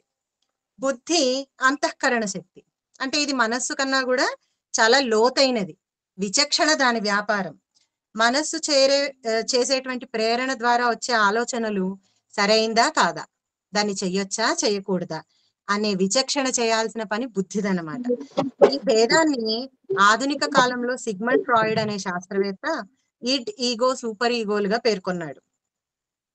సింపుల్ గా చెప్పాలంటే నేను పిహెచ్డిలో అనుకున్నట్టే, కళ్ళు వెళ్ళిన చోటకల్లా మనస్సు వెళ్ళొద్దు, మనస్సు వెళ్ళిన చోటకల్లా మనిషి వెళ్ళొద్దు అన్నది ఈ మాట. దీన్నే విదురుడు ఏమన్నాడు? వానిదమ ఇచ్చన్ ఎందుం బోనీకుండంగా నాగు పురుషుడు సంసారానేక దుఃఖ భాజనతా నిరసనమునకు నేర్చు ధరణీనాథ అన్నాడు. ఏంటి? ఎప్పుడు ఎవరైతే ఆలోచనల పగ్గాలను గట్టిగా పట్టుకుని ఇంద్రియాలనే గుర్రాలను అదుపు చేస్తామో అప్పుడు శరీరం అనే రథాన్ని సరిగ్గా కాపాడుకోగలుగుతాము. దానివల్ల మన జీవితం మన అధీనంలోకి వస్తుంది. ఎప్పుడైతే జీవితం అధీనంలోకి వస్తుందో అప్పుడు యుక్తాయుక్త విచక్షణతో మనోనిగ్రహంతో కాలాన్ని సరిగ్గా సద్వినియోగం చేసుకుని దానివల్ల బాధ్యతను సక్రమంగా నిర్వర్తించి ఫలితం గురించి ఆశించకుండా ఉంటాం. దానివల్ల తృప్తి కలుగుతుంది. ఆ తృప్తే నిత్యమైనదని ఈ దీనంతా సారాంశం. విదురుడు చెప్పిన ప్రబోధనలో ఇంత విశేషం ఉంది. ఇంతగా హితబోధన చేసి శాంతి నొంది పుత్రాది జ్ఞాతులకు నౌర్ధ్వ దైహికంబులు చేయించి సుఖివిగమ్ము అంటాడు. నీ పుత్రులకు ఉత్తర క్రియలు అన్న మాట వినగానే ధృతరాష్ట్రుడికి మళ్ళీ దుఃఖం పెళ్ళుబికి వస్తుంది. ఇక అంతవరకు చెప్పిందంతా బూడిదలో పోసిన పన్నీర్ అయిపోయింది. అప్పుడే అక్కడికి వ్యాసుల వారు వస్తారు. తండ్రిని చూడగానే ధృతరాష్ట్రుడు, ఇంత కోల్పోయి నేను ఇంకా బతికే ఉన్నాను, నా పరిస్థితి ఏంటి అని వాపోతాడు. భూతలములు అనిత్యములు, నీవి తెరువు ఎప్పుడునూ విందువు, అహీన ధృతిని నీ చేతోగతి నలవరుపు, భూతానిత్యత్వం అదియ పుచ్చును వగలన్ అంటారు వ్యాసుల వారు. మార్పు ఒక్కటే శాశ్వతం. దాన్ని అర్థం చేసుకునే జ్ఞానాన్ని మనిషి పొందాలి. అయినా నువ్వెప్పుడు ధర్మాన్ని వింటూనే ఉంటావుగా, నిరంతరం కేవలం వింటావంతే, వింటే సరిపోదు, దానికి నిరంతర సాధన ఉండాలి. నిరంతర సాధనతో దాన్ని ప్రవర్తింపజేయాలి. మనం ఇందాక అనుకున్నాం కదా, వ్యాసుల వారు వచ్చి కూడా ఇంప్లిమెంటేషన్ ముఖ్యమని చెప్తారు అని. అది ఇక్కడ చెప్తున్నారు చూడండి. నిరంతర సాధనతో దాన్ని ప్రవర్తింపచేయాలి. అభ్యాసం చెయ్యి. ఎట్లా వస్తుంది? ప్రాక్టీస్ చెయ్యి. నువ్వు ఒక్క రాత్రిలో మనసు బుద్ధి మారిపోదు. మంచి విషయాలు వింటే సరిపోదు. మార్పు కావాలి అని అనుకుంటే నువ్వు దాన్ని ప్రాక్టీస్ చెయ్యి. అయినా నీకు తెలియకుండానే కౌరవ పాండవులకు వైరం కలిగిందా? నీ పుత్రకుండ దీనికి కారణంబు, నీ కొడుకే దీనికి కారణం. విదురుడు జూదన్నాడే చెప్పాడుగా, నువ్వు వినలేదు. ఇదంతా విధి ప్రేరితం వల్ల జరిగింది అంటూ ఒక విషయం చెప్తారు వ్యాసుల వారు. పూర్వం దేవసభలో భూదేవి తనకు కలిగిన దుర్భర భారాన్ని తొలగించాలని దేవతలను వేడుకుంది. విష్ణుమూర్తి ధృతరాష్ట్రుడనే రాజుకు 9 కొడుకులు పుడతారు. అందులో పెద్దవాడు దుర్యోధనుడు. నీ దుర్భర భారాన్నంతా తొందరలోనే అతడు సంపూర్ణంగా పోగొడతాడని చెప్తాడు. అదెట్లా? దుర్యోధనుణ్ణి కాపాడటానికి సహాయం చేస్తూ కొందరు, చంపటానికి వ్యతిరేకిస్తూ కొందరు, ఇట్లా లోకంలో రాజులంతా చెరోపక్షం చేరి కురుక్షేత్ర సంగ్రామంలో భాగస్వాములు అవుతారు. ఆ యుద్ధంలో అనేక మంది మరణిస్తారు. తమ్ముళ్లతో సహా దుర్యోధనుడు తెగిపోతాడు. అప్పుడు నీ భారం తగ్గుతుంది, నిశ్చింతగా వెళ్ళు అని భూదేవికి విష్ణుమూర్తి వరం ఇచ్చినట్లుగా, అది దేవసభలో వ్యాసుల వారు విన్నట్లు చూసినట్లుగా ఇక్కడ ధృతరాష్ట్రుడికి చెప్తారు. ఇంత జరగటానికి కారణమైన దుర్యోధనుడు కలి అంశతో పుట్టాడని చెప్తారు. అందుకే వరులయున్నతి సైరింప నోపడ అధిక బలుడు క్రోధి సూరత్వ సంపన్న బుద్ధి, బుద్ధి చెప్పిన వినియడు ప్రోడగాడు కాన వైరంబు విడువడు కౌరవేంద్ర అంటారు. ఇతరుల గొప్పతనాన్ని సహించలేడు. ఎంత బలవంతుడో అంత కోపిష్టి, పరాక్రమంతో నిండిన బుద్ధి కలవాడు. ఎవరైనా పెద్దలు నీతి చెప్తే వినే సంస్కారం లేనివాడు. అందుకే వైరాన్ని వదిలిపెట్టలేదని దుర్యోధనుడి లక్షణాలను గుర్తు చేస్తున్నారు వ్యాసుల వారు. ఇవి ఒక్క దుర్యోధనుడి లక్షణాలేనా, లేక కలి లక్షణాలా అంటే దుర్మార్గులకు ఉండే సార్వకాలీన లక్షణాలని చెప్పుకోవాల్సి ఉంటుంది మనం. ఈనాటి మనుషుల్లో సర్వసాధారణంగా కనిపించే ఈర్ష్య, కోపం, దుష్టమైన బలం, సంస్కారం లేని హృదయం మొదలైనవన్నీ ఉన్నవాడు కలి లక్షణాలతో పుట్టిన దుర్యోధనుడు లాంటి వాళ్లే. దానికి తోడు దుశ్శాసనుడు, శకుని, కర్ణుడు ఆ దుర్యోధనుడికి తగిన అనుచరులేనట. సహకరించిన రాజుల బుద్ధులు అటువంటివేనాయే. ఇక చావకుండా ఎలా ఉంటాడు అంటారు వ్యాసుల వారు. అన్నారు,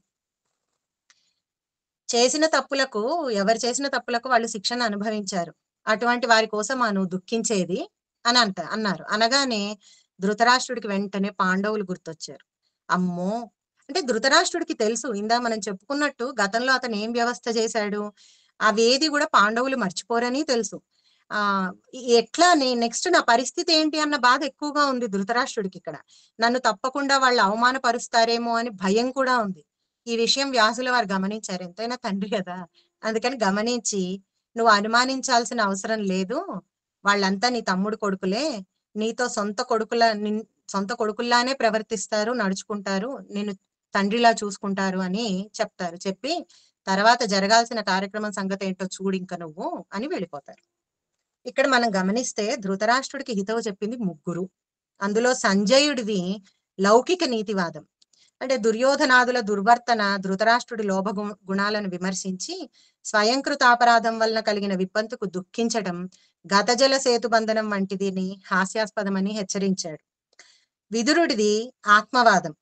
ధర్మనీతిని ఆశ్రయించి వైరాగ్య బోధక హితవు చెప్పాడు. అందులో వ్యక్తిత్వ వికాసం మనకు బాగా కనిపిస్తుంది. వ్యాసుడు కార్యకారణవాదం, అంటే జరిగిన కథంతటికి కారణము ఎవరు అనేది గుడ్డిరాజుకి తెలుసు. అట్లాగే కాలశక్తిని అనుసరించి విధి ప్రేరితులై కూడా కౌరవులందరూ యుద్ధంలో పాల్గొని కన్ను మూశారని చెప్తారు. మొదట ఇద్దరు చెప్పిన హితవు కన్నా వ్యాసుల వారి మాటల వల్ల ఎందుకు తృప్తిపడ్డాడు ధృతరాష్ట్రుడు? ఎందుకంటే ధృతరాష్ట్రుడి మనస్సులో భయం గ్రహించి పాండవుల ఆశ్రయం దొరుకుతుంది ధైర్యంగా ఉండమన్నందుకు. మనిషి అవసరం అనేది చాలా ప్రాధాన్యత వహిస్తుంది. ఇక్కడ మనం అర్థం చేసుకోవాల్సిన విషయం ఏంటంటే అది ఏ పరిస్థితి అయినా వాడి అవసరం ముందు గుర్తొస్తుంది మనిషికి. అందుకే మనిషి అవసరానికి వేదాంతం జోడించి చెప్పటము వ్యాసుల వారి హితోపదేశంలో విశేషమైనటువంటి అంశం. ఇట్లా స్త్రీ పర్వంలో శోకం ఎంత ఉందో దాన్ని ఉపశమింపజేసే ఉపదేశం అంత ఉంది. బంధు వినాశ దుఃఖతాపంతో వగకు గురైన మనుషులకు పెద్దవారి మేలు కోరేవారి ఉపదేశాలు అమృతధారల్లా పనిచేస్తాయి అనటానికి స్త్రీ పర్వం మంచి ఉదాహరణ. ఇదంతా విన్న ధృతరాష్ట్రుడు ఇక సపరివారంగా నెక్స్ట్ నా పనేంటి అని డిసైడ్ అయిపోయి యుద్ధ భూమికి పయనమవుతాడు. దారిలో రధికత్రయమైన కృపాచార్యుడు, అశ్వత్థామ, కృతవర్మలు ధృతరాష్ట్రాదులను కలుస్తారు. కృపాచార్యుడు గాంధారిని ఓదారుస్తూ గదాయుద్ధంలో భీముడు అన్యాయంగా దెబ్బకొట్టి దుర్యోధనుణ్ణి చంపేశాడమ్మా అని చెప్తాడు. సౌప్తిక వధ గురించి తెలిపి పాండవులు మాపై పగబూని రాగలరేమో అని భయాన్ని కూడా వ్యక్తపరుస్తారు. అందుకని కృపాచార్యుడు హస్తినాపురానికి, కృతవర్మ ద్వారకకు, అశ్వత్థామ మునివేషంలో వ్యాసాశ్రమానికి వెళ్ళిపోతారు. ధృతరాష్ట్రాదులు యుద్ధభూమిని చేరేలోగా అశ్వత్థామకు పరాభవం జరుగుతుంది. తర్వాత ధర్మరాజు తమ్ములతో కలిసి శ్రీకృష్ణుని అనుజ్ఞతో రణభూమిని చేరిన ధృతరాష్ట్రుని కలవటానికి వెళ్తాడు.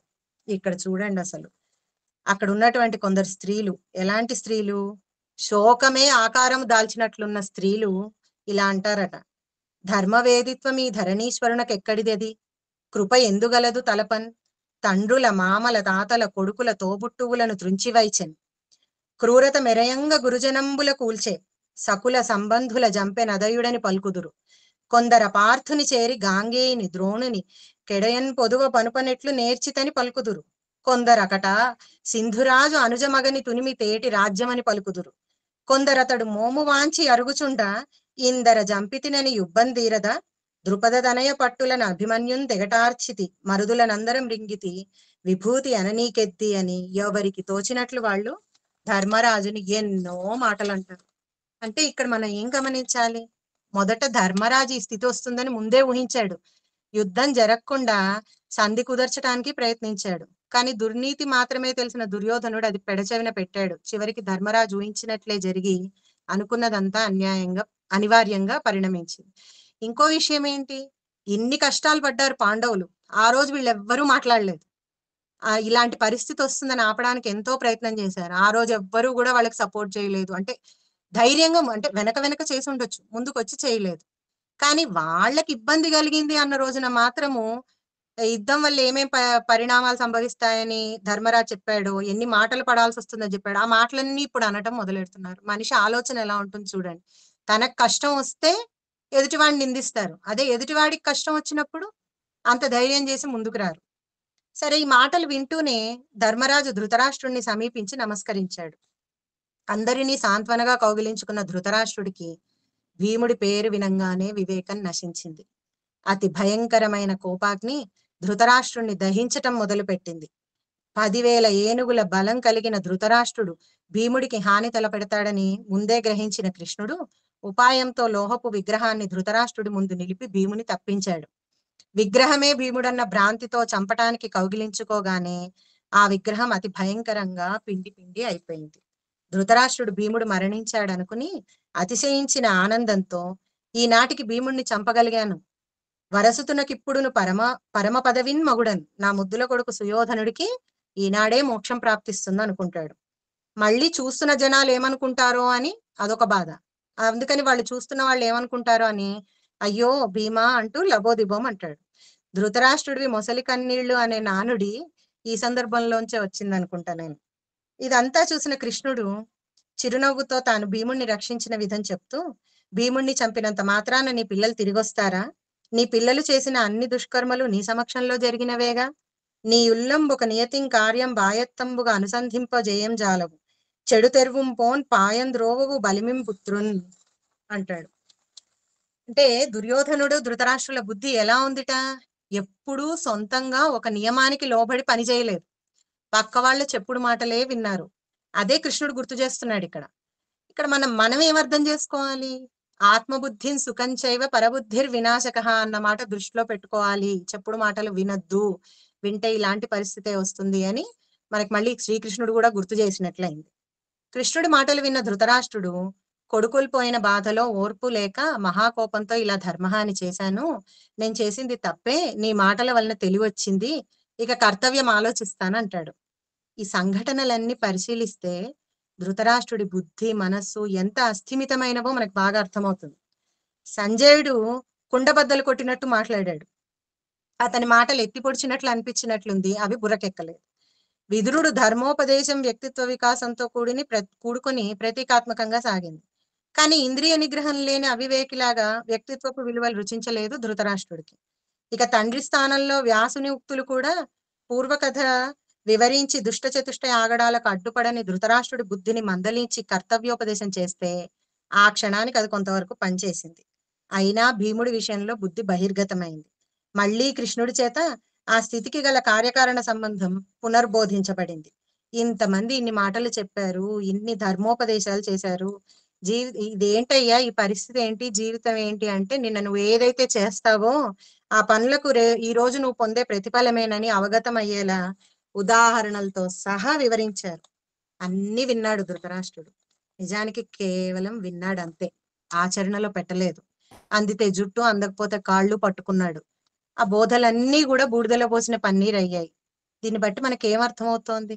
ఇంద్రియాలు మనస్సు కంటే బలవత్తరమైనవని, వయస్సు ఎంత ముదిరినా కామక్రోధాది గుణాలు నశించవు అనటానికి ధృతరాష్ట్రుడి చేష్టలు నిదర్శనాలు. తాను జీవితంలో పొందనిది తన సంతతికి అందించాలన్న భావన నరాన జీర్ణించుకుపోయి మనస్సులో భావాలు పైకి కనబడనీయకుండా గోముఖ వ్యాఘ్రం వంటి మనస్తత్వాలు గల మనుషులు అప్పుడే కాదు ఇప్పుడు ఉన్నారు. అలాంటి వారికి అంతిమంగా ధృతరాష్ట్రునికి పట్టిన గతే పడుతుంది అనటానికి భారతాన్ని మించినటువంటి తార్కాణం లేదు. ఇక గాంధారి విలాపం గురించి చూద్దాం. ఈ గాంధారి విలాపంలో ప్రధానంగా మనకి సందేహాలకు, ప్రశ్నలకు సమాధానాలు దొరుకుతాయి. అక్కడికి ఆ విషయం అయిపోయిన తర్వాత పెద్ద తండ్రి గారి అనుజ్ఞ మేరకు కుంతి కుమారులు శ్రీకృష్ణుని వెనుక గాంధారి దగ్గరికి వెళ్ళారు. మరణించిన కుమారులను గురించిన శోకంతో ఉన్న గాంధారి ధర్మరాజుని శపించపూనింది. అంతలో వ్యాసుల వారు అక్కడ ప్రత్యక్షమై ఆమెను వారించారు.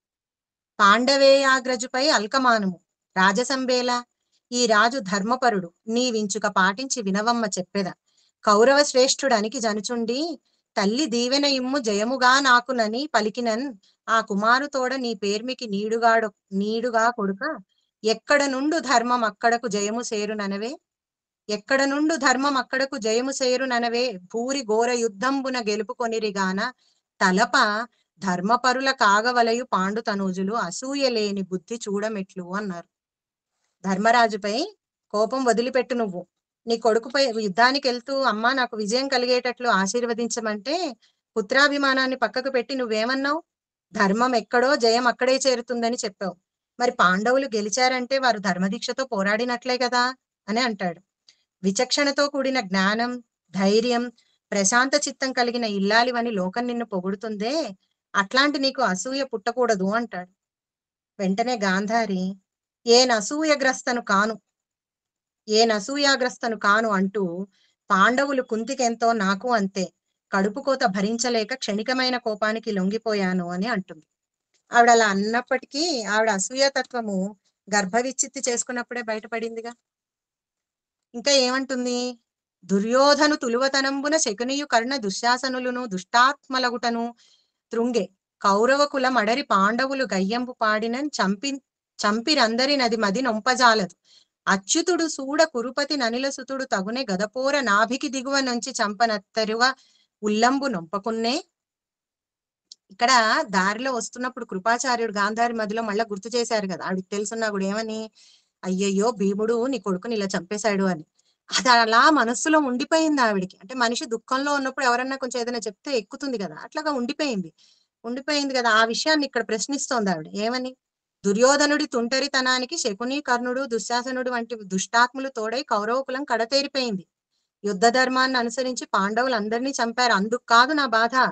శ్రీకృష్ణుడి పర్యవేక్షణలో భీముడు దుర్యోధనుని గదతో నాభి కింద మోపి చంపటం న్యాయమేనా? ఇది నా మాతృ హృదయాన్ని బాధించదా? ఇది నియమోల్లంఘన కాదా అని అడుగుతుంది. గాంధారి గదాయుద్ధం సంగతి ఎత్తేసరికి గడగడలాడుతూ వచ్చాడు భీముడు. చేతులు జోడించి వినయంగా ఇలా అంటున్నాడు, తలపోసి చూడంగా ధర్మమో అధర్మమో, ప్రాణభయంతో అలా చేశాను, దయతో క్షమించు. అదలా ఉంచితే ధర్మరాజుకు సభలో జరిగిన అవమానం, నిండు కొలువులో ద్రౌపది ఏకవస్త్రంతో రజస్వలగా ఉన్నప్పుడు వస్త్రాపహరణ యత్నం, తొడలు చూపించి కూర్చోమనటం, ఇవన్నీ నీకు తెలుసు కదా. ఆ కోపం దహించుకుపోయి తొడలు విరక్కొడతానని నిండు సభలో శపథం చేశాను. చేసిన శపథం చెల్లించుకోకపోతే క్షత్రియ ధర్మం తెలిసిన వారు తప్పుగా భావిస్తారు. అసలు అప్పుడే చేయాల్సింది నేను, కానీ అన్నయ్య మాట కట్టుబడి ఇంతకాలం ఆగాను. మేమంతా అడవులకు వెళ్లి పడరాని దుఃఖాలు అనుభవించాం. చివరికి సంధి కోసం ధర్మరాజు కృష్ణుణ్ణి పంపినప్పుడు నేను నా వంతు నీ కొడుక్కి ఇలా చెప్పాను, మనం అన్నదమ్ములమయ్యా, ఎందుకు మనలో మనం పోట్లాడుకోవాలి, ఇట్లా పోట్లాడుకుంటే బయట వాళ్ళు పై వాళ్ళంతా చప్పట్లు కొడతారు, పెద్దలు చెప్పినట్లు భూమిని ఎవరి భాగం వాళ్ళు పంచుకుందాం అన్నాను. కానీ అతడు వినలేదు సరికదా. కసితో వైరం పెంచుకొని ఇంత జరగటానికి కారణమయ్యాడు. దాంతో ఏదో ఒక విధంగా పగ తీర్చుకోవాల్సి వచ్చింది. అన్నీ తెలిసిన తల్లివి, ఆలోచించు అన్నాడు. అంటే ఏదో ఇప్పుడు నువ్వు దుఃఖంలో ఉన్నావు గానీ నీకు తెలీదా, నీకు ఇవన్నీ తెలుసు కదా, ఎందుకు ఇంత దూరం వచ్చిందని అని చెప్తున్నారు. ఇదంతా విన్న గాంధారి ఆ చావు సావదగు నన్ను నీచునకుందంటుంది కొడుకుని. ఏమంటుంది, తన సొంత కొడుకునే వాడు నీచుడే, కరెక్టే, వాడు అలాగే చావాలంటుంది ఆవిడ. తిరిగి నువ్వు చెప్పినవన్నీ సరేనయ్యా, వైరినని చంపుదురుగాక ప్రచ్చినెత్తురెత్తుకొని క్రూరాత్ములు ఎచటనైన నెన్నడేనియు కలిగిరే ఈవు దక్కన్, అది వృకోదర వృకవిధం అసుర భంగి అంటుంది. గుండె చీల్చి పచ్చినెత్తురు తాగే క్రూరాత్ములు ఎవరైనా ఉంటారా నువ్వు తప్ప? అది తోడేలు రాక్షసుల పని గాని మనుషులు చేసే పని కాదు అని అంటుంది. భీముడు సమాధానంగా, ఆ సభలో అంత క్రూరంగా ఆమెను బాధపడుతూ లాక్కొచ్చి చీరవిప్పి అవమానించినందుకు కోపంతో చేసిన ప్రతిజ్ఞ తీర్చటానికి అలా పెదవికి తాకించాను తప్ప తాగలేదమ్మా. తమ్ముడి రక్తం తాగేంత నీచుణ్ణి కాదు నేను, అది సోదరుడి రక్తం తాగేంత నీచుణ్ణి కాదు నేను. అదీగాక నాపై విరుచుకుపడ్డ కౌరవసేన భయపడాలని అలా రక్తం మొహానికి పూసుకున్నాను అంటాడు.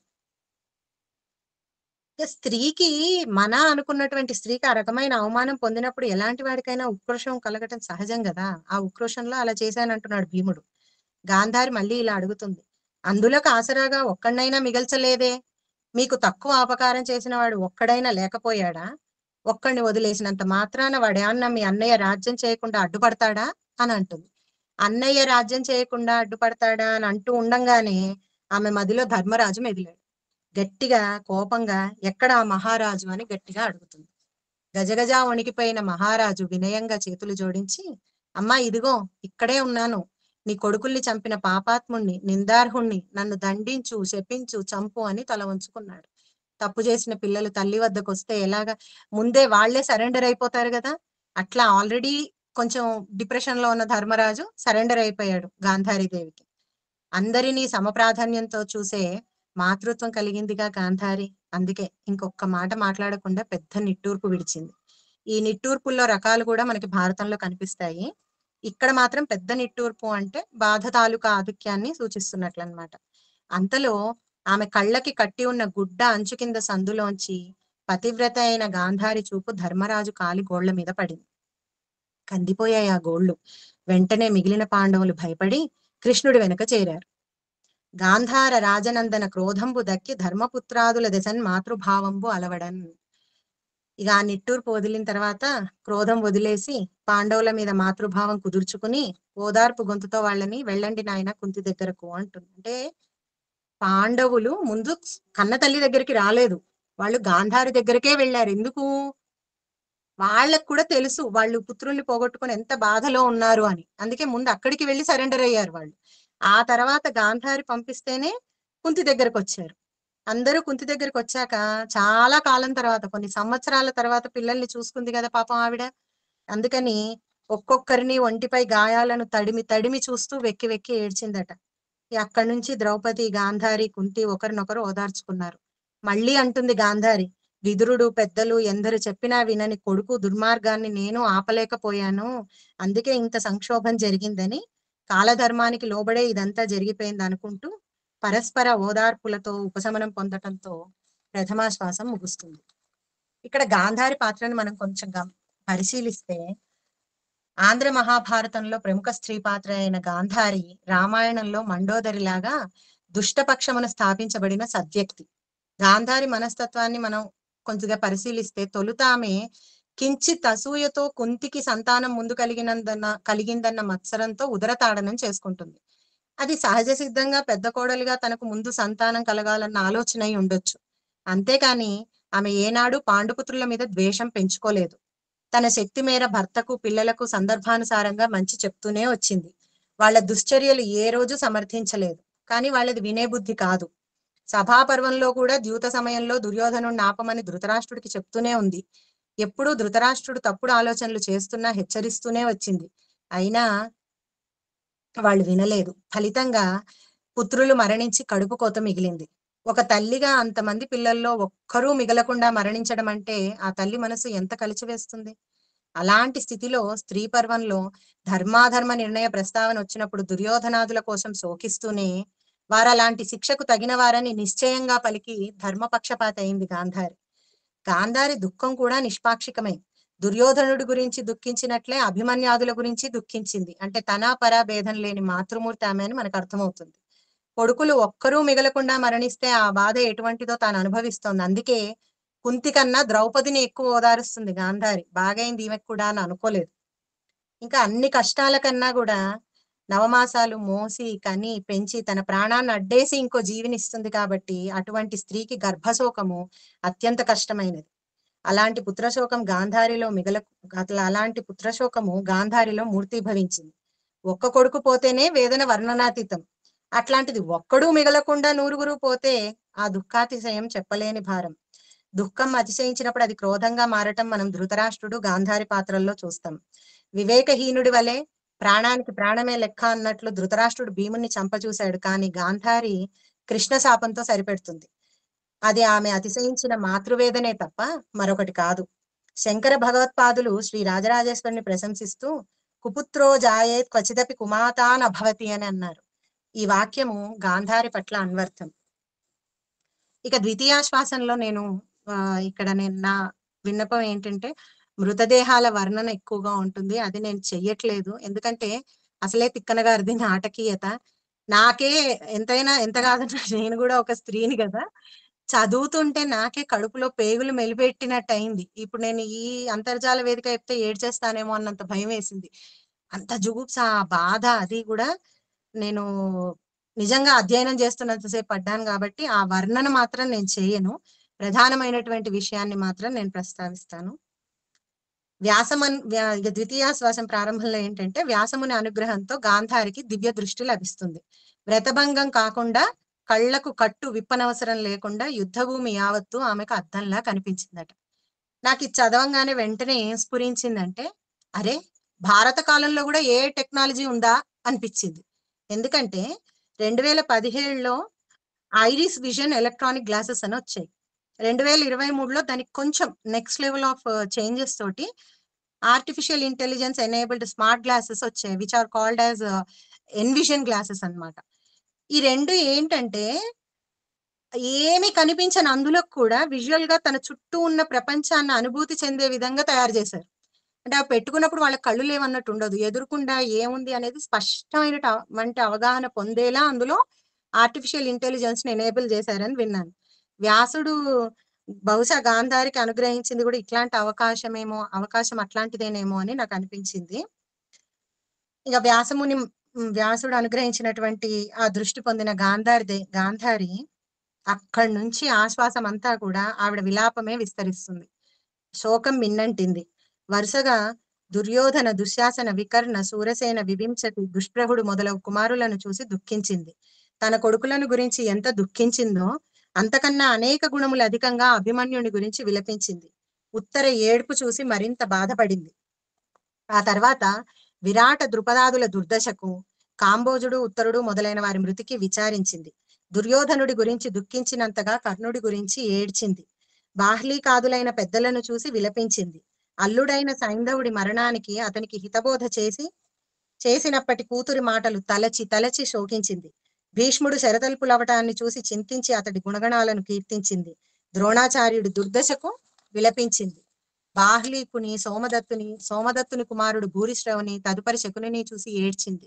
ఇలా క్రమంగా వారందరి దురవస్థలను పేరు పేరున తలచి విలపించిన ఆమె కరుణం కాస్త క్రోధంగా పరిణమించింది. వెంటనే శ్రీకృష్ణుడే ఈ అనర్థానికి అంతా కారణమని తలచింది. వివేకం నశించి కనీసం యుద్ధం జరగకుండా అడ్డుపడలేదు సరికదా, దుర్యోధనుని నాశనం చేయటానికే నువ్వు రాయబారాలు చేశావని శపిస్తుంది. పూని పాతివ్రత్య పుణ్యఫలంబున సంపాదితంబైన సారతపము బలిమి సాధనముగా పలికెదనుత్తమ జ్ఞాతుల తమలోని సంగరమున బొలియజేసితి కాన పొలియుదురన్యోన్య ఘాతకులై భవద్జ్ఞాతి జనులు నీవును తప్పక ఏడాదిగా ముప్పదారగు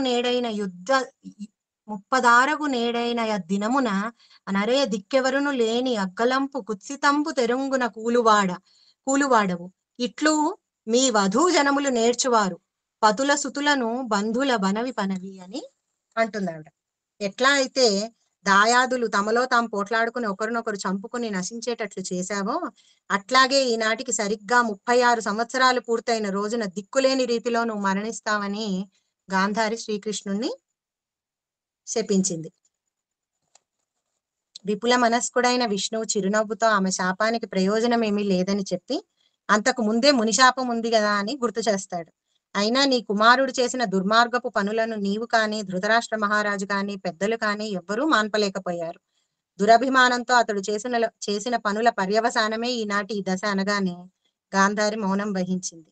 ఇక యుద్ధంలో మరణించిన అందరికీ తగు రీతిలో అంత్యక్రియలైనాక చావు కబురు చల్లగా చెప్పినట్లు కుంతీదేవి కర్ణుడు తన కొడుకుని బహిర్గతం చేస్తుంది. అన్నయ్యైన కర్ణుడికి తిలోదకాలు ఇవ్వాలని ధర్మరాజును కోరుతుంది. ఇంత పెద్ద రహస్యాన్ని కొంగున అగ్గి దాచినట్లు ఎలా దాచావమ్మా అని ధర్మరాజాదులు కృంగిపోతారు. పాండవాదులు స్త్రీజనంతో సహా ధర్మోదకాది కార్యాలు ముగించుకొని గంగా నది నుంచి బయటకు రావటంతో స్త్రీ పర్వం ముగుస్తుంది.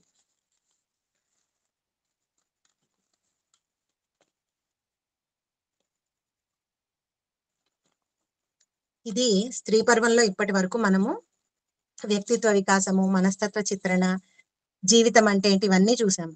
ఇప్పుడు స్త్రీ పర్వంలో తిక్కన రసపోషణ, హరిహరనాథ తత్వం చూసి అసలు స్త్రీ పర్వ నామ సార్థక్యాన్ని, అందులో ప్రధానాంశాలను ఒకసారి చెప్పుకుందాం. నన్నయ్య ఆది పర్వంలో పర్వుచు స్త్రీ పర్వాదిక పర్వంబుల నేనిటన్ కృపాయుతమై స్త్రీ పర్వంబు 11 పర్వము నా వెలయు సుకవి పండిత సభలన్న అన్నాడు. అంటే స్త్రీ పర్వాన్ని సుకవులు, పండితులు సభలలో మెచ్చుకుంటారని, అది కృపాయుతమై ఉంటుందని అన్నాడు. కృప దయారసమైనా కావాలి, కరుణరసమైనా కావాలి.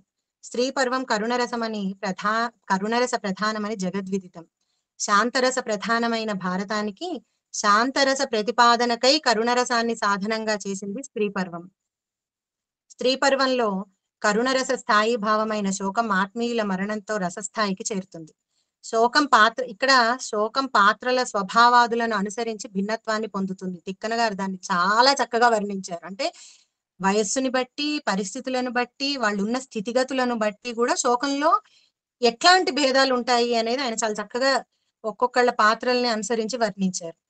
పరులను ఆశ్రయించిన విభావాల చేత శోకం కలగటం పరగతం, స్వాశ్రయాలైన విభావాల చేత ఉత్పన్నమయ్యే శోకం ఆత్మగతం, గుణకథనంతో కూడిన రోదన విలాపం, గద్గద కంఠంతో కూడింది పరిదేవితం, బిగ్గరగా ఏడవటం ఆక్రందనం. ఇట్లా అలంకార శాస్త్రంలో అనేక రకాలైన శోకాభినయ విశేషాలు ఉన్నాయి. వాటన్నిటికీ కూడా తిక్కన గారు రచించిన స్త్రీ పర్వం సరసోదాహరణ కావ్యంగా ఉండటం మనకి అపూర్వమైనటువంటి విశేషం. స్త్రీ పర్వంలో గాంధారి స్వయంగా దుర్యోధనాది కుమారులను, శకుని వంటి బంధువులను తానే దర్శించి స్పర్శించి దుఃఖించింది. అది స్వాశ్రయ శోకం. కోడళ్ళు, బంధువులు, వీరపత్నులు మొదలైన వారి విలాపాన్ని విని స్పందించి శ్రీకృష్ణుడికి చెప్పటం పరగతం. రణభూమిని స్వయంగా చూసిన అనుభవమున తిక్కన గాంధారి దృష్టితో చూసింది చేసిందంతా సహజమైనటువంటి వర్ణన. స్త్రీ పర్వ కథానువాదంలో తిక్కన కల్పించిన సన్నివేశాలు, నిర్వహించిన సంభాషణలు, పాటించిన పాత్ర పోషణ విధానం అత్యద్భుతం, అసదృశం. తిక్కన భారత రచన అనువాదం కాదు, అది అపూర్వ సృష్టి అనటానికి స్త్రీ పర్వం ఒక దృష్టాంతం. అంతేకాదు ఛందో వైవిధ్యాన్ని పుష్కలంగా ప్రవేశపెట్టిన పర్వం కూడా ఇదే. జుగుప్సావహం, బీభత్సకరంగా ఉన్న రణభూమిలో అనేక దృశ్యాలను తిక్కన సాహిత్య రసిక మనోభిరామంగా వర్ణించాడు. గాంధారికి గోచరించిన రణభూమిని 5 లయగ్రాహి వృత్తాలలో అత్యద్భుత శిల్పశోభితంగా ప్రత్యక్షీకరింపజేశాడు. తిక్కన చేసిన మృతవీరుల శవవర్ణనలో స్వీయ ప్రతిభాన్వితమైన భావనా రీతులు కోకొల్లలుగా కనిపిస్తాయి. ఒక ఉదాహరణ మాత్రం చెప్తాను నేను ఇక్కడ. నక్కలు తోడేళ్లు సగం తిని వదిలేసిన దుర్ముఖుని ముఖాన్ని గాంధారి సప్తమి చంద్రబింబంగా భావించింది.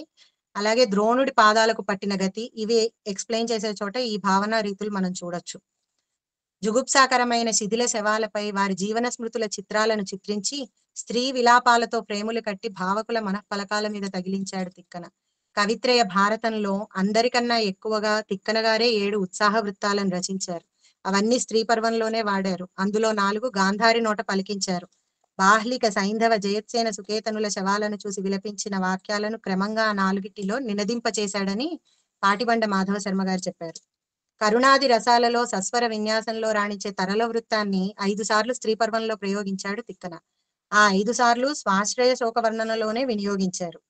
తిక్కన చేతిలో శోకం కూడా విలాప వీణానాదాల శృతి మాధుర్యంగా, మహాకవిత్వ శిల్ప సౌందర్యంతో రసోల్లాస రాగరంజితంగా రంగరించుకుంది.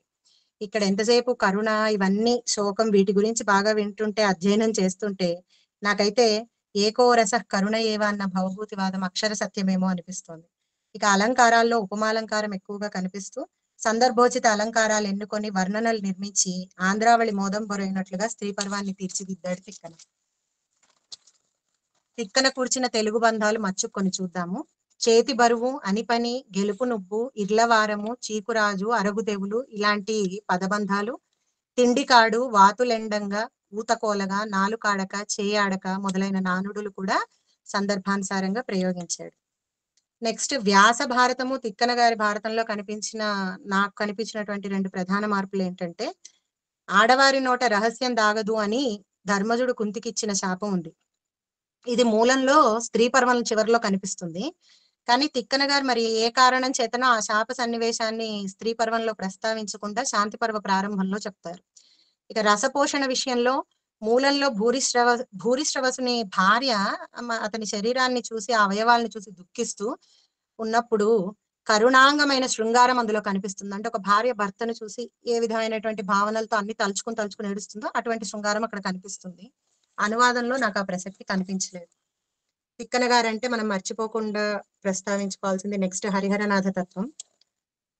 హరిహి తమో హరతీతి హరిహి అంటే చీకటిని పోగొట్టేవాడని, హరహ స్మర హరహ అంటే హరి ప్రళయకాలంలో సర్వమును హరించేవాడని అమరకోశం అర్థం చెప్పింది.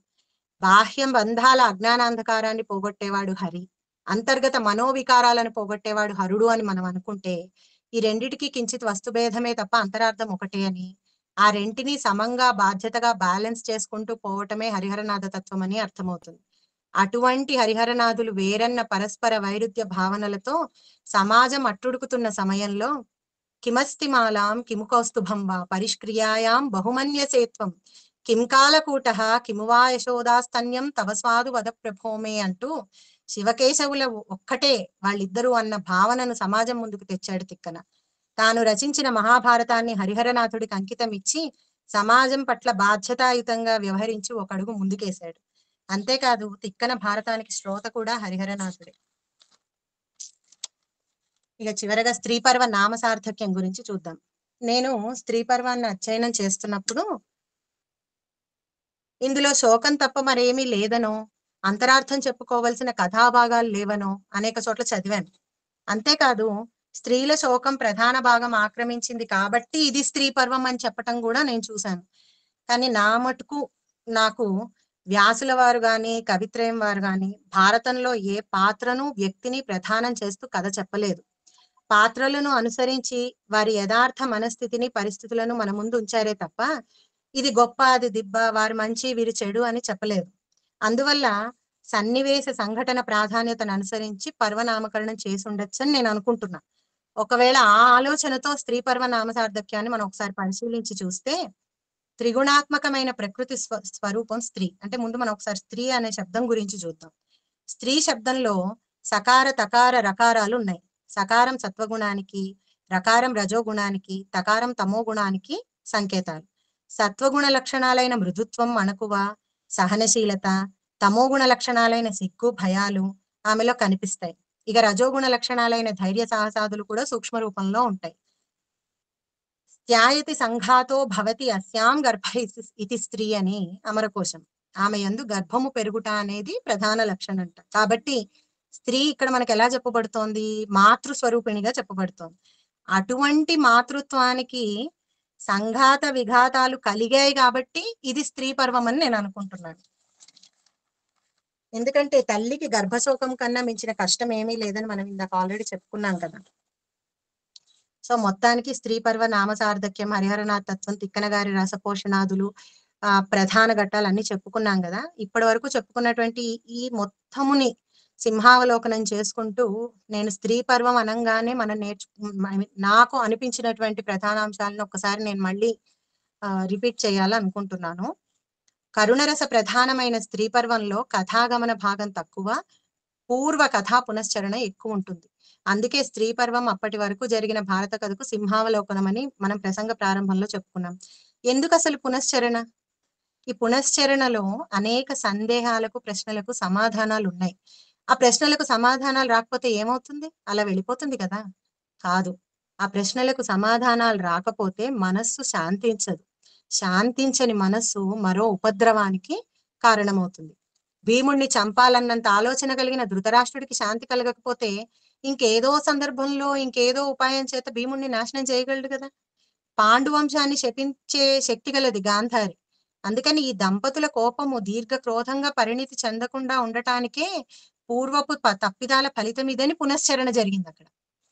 ఇంకా వేదనకు గురైన హృదయానికి శోకమే శాంతినిస్తుంది. అట్లా ఏడవకపోతే ఆ శోకం శోకించిన వారిని, శోక కారకులను నశించేలా చేస్తుంది. ఆ దుస్థితి మళ్ళీ రావద్దంటే అక్కడికి అయిపోవాలంటే ఏంటి? ఆ మనస్సుల్లో మిగిలిపోయిన వాళ్ళందరి మనస్సుల్లో ఉన్న మాటలు, బాధలు అన్ని బయటికి రావాలి. అట్లా రావటానికి వేదిక స్త్రీ పర్వం.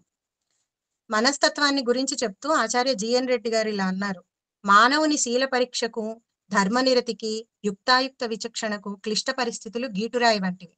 అలాంటి పరిస్థితుల్లోనే వ్యక్తుల నిజస్వరూపం బయటపడుతుంది. కురుపాండవుల యుద్ధం అనివార్యంగా పరిణమించినప్పుడు బంధుమిత్రులు, రాజులు, సామంతులు, వీరులు ధర్మాధర్మ నిర్ణయాలు చేసుకొని లక్ష్యాన్ని నిర్దేశించుకుని కార్యరంగంలోకి అడిగిడి ఉరకలందుకున్నారు. కాబట్టే భారత పాత్రల బాహ్య అభ్యంతర ప్రవృత్తులు యుద్ధ షట్కంలో ప్రస్ఫుటంగా గోచరిస్తాయి అన్నారు. అట్లాంటి శేషజీవుల మన ప్రవృత్తులకు శాంతి కలగటానికి బీజం స్త్రీ పర్వం. మనం ప్రసంగం ఉపోద్ఘాతంలో ఒక మాట చెప్పుకుంటాం. విధి ప్రేరితమైన మహోపద్రవం ముగిసిన తర్వాత శేషజీవుల మనస్సుల మానసిక సందిగ్ధావస్థలు ఎలా ఉన్నాయో చెప్తూ తిరిగి మనిషి యథార్థమైన శాంతచిత్తుడు అవటానికి మధ్య వారధి స్త్రీ పర్వం అని చెప్పుకున్నాం మనం స్టార్టింగ్ లో. ఈ ఉపద్రవం ఏంటి, ఈ సంఘర్షణ ఏంటి, యథార్థ శాంతచిత్తుడు ఏంటి? నేను ఒక చిన్న సింపుల్ ఎగ్జాంపుల్ చెప్తాను, అది నా అనుభవం కూడా. ఉదాహరణకి కరోనా అంటే ఒక ప్రకృతి ఉపద్రవం వచ్చినప్పుడు అది ఏం చేసింది? మొత్తం ప్రపంచాన్ని ఒక్కసారిగా స్తంభించేలా చేసేసింది. అనేక మంది మరణించారు. కడుపుతో ఉన్న వాళ్ళకి భర్తలు మరణించారు. ఇంట్లో మగవాళ్ళంతా పోయి ఆడవాళ్లే మిగిలారు. కొందరికి చిన్న చిన్న పిల్లలు ఉన్నప్పుడు తండ్రులు చచ్చిపోయారు. కొందరి ఇళ్లలో గర్భవతిగా ఉన్న స్త్రీ ప్రసవం అయిన తర్వాత తల్లిగా మాతృమూర్తి చనిపోయి ఆ బిడ్డ అనాథగా మిగిలిపోయాడు. ఇట్లాంటి అనేకమైనటువంటి సంఘటనలు జరిగాయి ఆ ఉపద్రవం వచ్చినప్పుడు. నెక్స్ట్ ఏంటి? ఎవ్వరికి పాలుపోలేదు. జీవితాల్లో సమూలకంగా మార్పులు వచ్చాయి. అప్పుడు అందరికి ఏమైంది? నిర్వేదంతో ఒక స్తబ్దత వచ్చేసింది. ఆ టైంలో చాలా మందికి ఆత్మహత్య వంటి ఆలోచనలో, లేకపోతే డబ్బు కావాలి, ఎక్కడి నుంచి వస్తుంది డబ్బు, స్వార్థంతో ఏదైనా హింస చేసో, దొంగతనాలు చేసో, అలా ఏదైనా డబ్బు సంపాదించాలన్న బుద్ధి, అట్లాంటి భావాలు, ఇట్లాంటివి అనేకమైనటువంటి ఆలోచనలు వస్తాయి ఉపద్రవం జరిగినప్పుడు. మనస్సు కూడా బాగా సంఘర్షణకు లోనవుతుంది. అప్పుడు మనిషి మనస్ఫూర్తిగా ఏడ్చేసి హృదయం తేలికబడి తర్వాత కర్తవ్యానికి ఉన్ముఖత్వం వహించే విధంగా మంచి మాటలు చెప్పే హితులు పక్కన ఉండాలి. మనిషికి అనేకమైన ప్రశ్నలు, నెక్స్ట్ ఏంటి అనే ప్రశ్నలకు సమాధానాలు కావాలి. గడిచిన జీవితం నుంచి కొత్త జీవితం ప్రారంభం అవడానికి మధ్యలో ఈ స్థితి ఉంది చూసారు కదా, అది మానసిక సంఘర్షణ. ఆ మానసిక సంఘర్షణలకు అంటే అప్పటి వరకు భారత కథ జరిగింది, అందరూ కథానికి విధిని అనుసరించి వాళ్ళ ధర్మాలు చేసుకుంటూ వెళ్ళిపోయారు. ఇప్పుడు ఏంటి నెక్స్ట్? ఇప్పుడు ఇంత ఉత్పాతం జరిగింది, ఇంత ఉపద్రవం జరిగింది, నెక్స్ట్ ఏంటి ఇప్పుడు? అసలు గెలిచిన వాళ్ళకు కూడా ఏ మనశ్శాంతి లేదు, ఓడిపోయిన వాళ్ళకి ఇంత దుఃఖం. ఇట్లాంటి స్థితిలో నెక్స్ట్ ఏంటి అనే ఆ సంఘర్షణ స్తబ్దత ఉంది కదా, వాటికి ప్రతిబింబం స్త్రీ పర్వం. ఇట్లా స్త్రీ పర్వంలో మనస్తత్వ చిత్రణ, యుక్తాయుక్త విచక్షణ, వ్యక్తిత్వ వికాసం, ఆలోచన విధానం, కార్యనిర్వహణ, కర్తవ్యోన్ముఖత, మనోనిగ్రహం, ఏఐ టెక్నాలజీ, అనేకమైనటువంటి అంశాలు పొందుపరచబడిన అపూర్వ పర్వం స్త్రీ పర్వం. కురుక్షేత్ర యుద్ధానంతరం శేషజీవులు వ్యవహరించిన తీరు స్త్రీ పర్వం. మనిషి మానసిక సంఘర్షణ సందిగ్ధావస్థల నుంచి కర్తవ్యోన్ముఖుని చేసింది స్త్రీ పర్వం. పసితనంలో పిల్లలు చేసే పొరపాట్లు, తప్పులను ఉపేక్షిస్తే అవి ఉపద్రవంగా పరిణమించినప్పుడు ఫలితం ఎంత దారుణంగా ఉంటుందో కళ్లకు కడుతుంది స్త్రీ పర్వం. భార్యాభర్తల్లో ఏ విధమైన భావన అధికంగా ఉంటుందో అది కృత్య రూపం దాల్చేది సంతానం వల్లే అని తెలిపేది స్త్రీ పర్వం. సమాజంలో పిల్లలు బాధ్యతాయుతమైన పౌరులుగా ఎదగాలంటే తల్లిదండ్రుల బాధ్యత ఎంత ప్రధానమో గుర్తు చేసేది స్త్రీ పర్వం. దాంపత్యలోచనం గుడ్డిదైతే బిడ్డలు దారి తప్పి ఎలా ప్రవర్తిస్తారో వాటి ఫలితం ఎలా ఉంటుందో అర్థం పడుతుంది స్త్రీ పర్వం. మహాభారతంలో స్త్రీ పర్వం భర్త, సోదరులు, కొడుకులను పోగొట్టుకున్న అబలల మనోవ్యధకు దర్పణం. ఆత్మీయులు చనిపోయినప్పుడు మనిషి మనస్సులో చెలరేగే భావోద్వేగాలను, వాటి పరిణామాలను వివరిస్తుంది స్త్రీ పర్వం. రాజ్యాలు ఏలిన వారైనా, ఉన్నత పదవులు అధిరోహించిన వారైనా అస్థిర సుఖాల కోసం అధర్మ పరులైతే, క్రూర కర్ములతో చేతులు కలిపితే వినాశనం తప్పదని కళ్లకు కట్టినట్లు చూపిస్తుంది స్త్రీ పర్వం. స్త్రీ పర్వాన్ని స్త్రీని పరాభవించిన వారికి పట్టే దుర్గతిని చూపిస్తుంది స్త్రీ పర్వం. అతిశయించిన దుఃఖం ద్వేషాన్ని కలిగించొద్దు, పరివర్తనను కలిగించాలి అని ఉద్బోధిస్తుంది స్త్రీ పర్వం. గుడ్డివారికి కూడా కనపడే దివ్య సత్యం స్త్రీ పర్వం.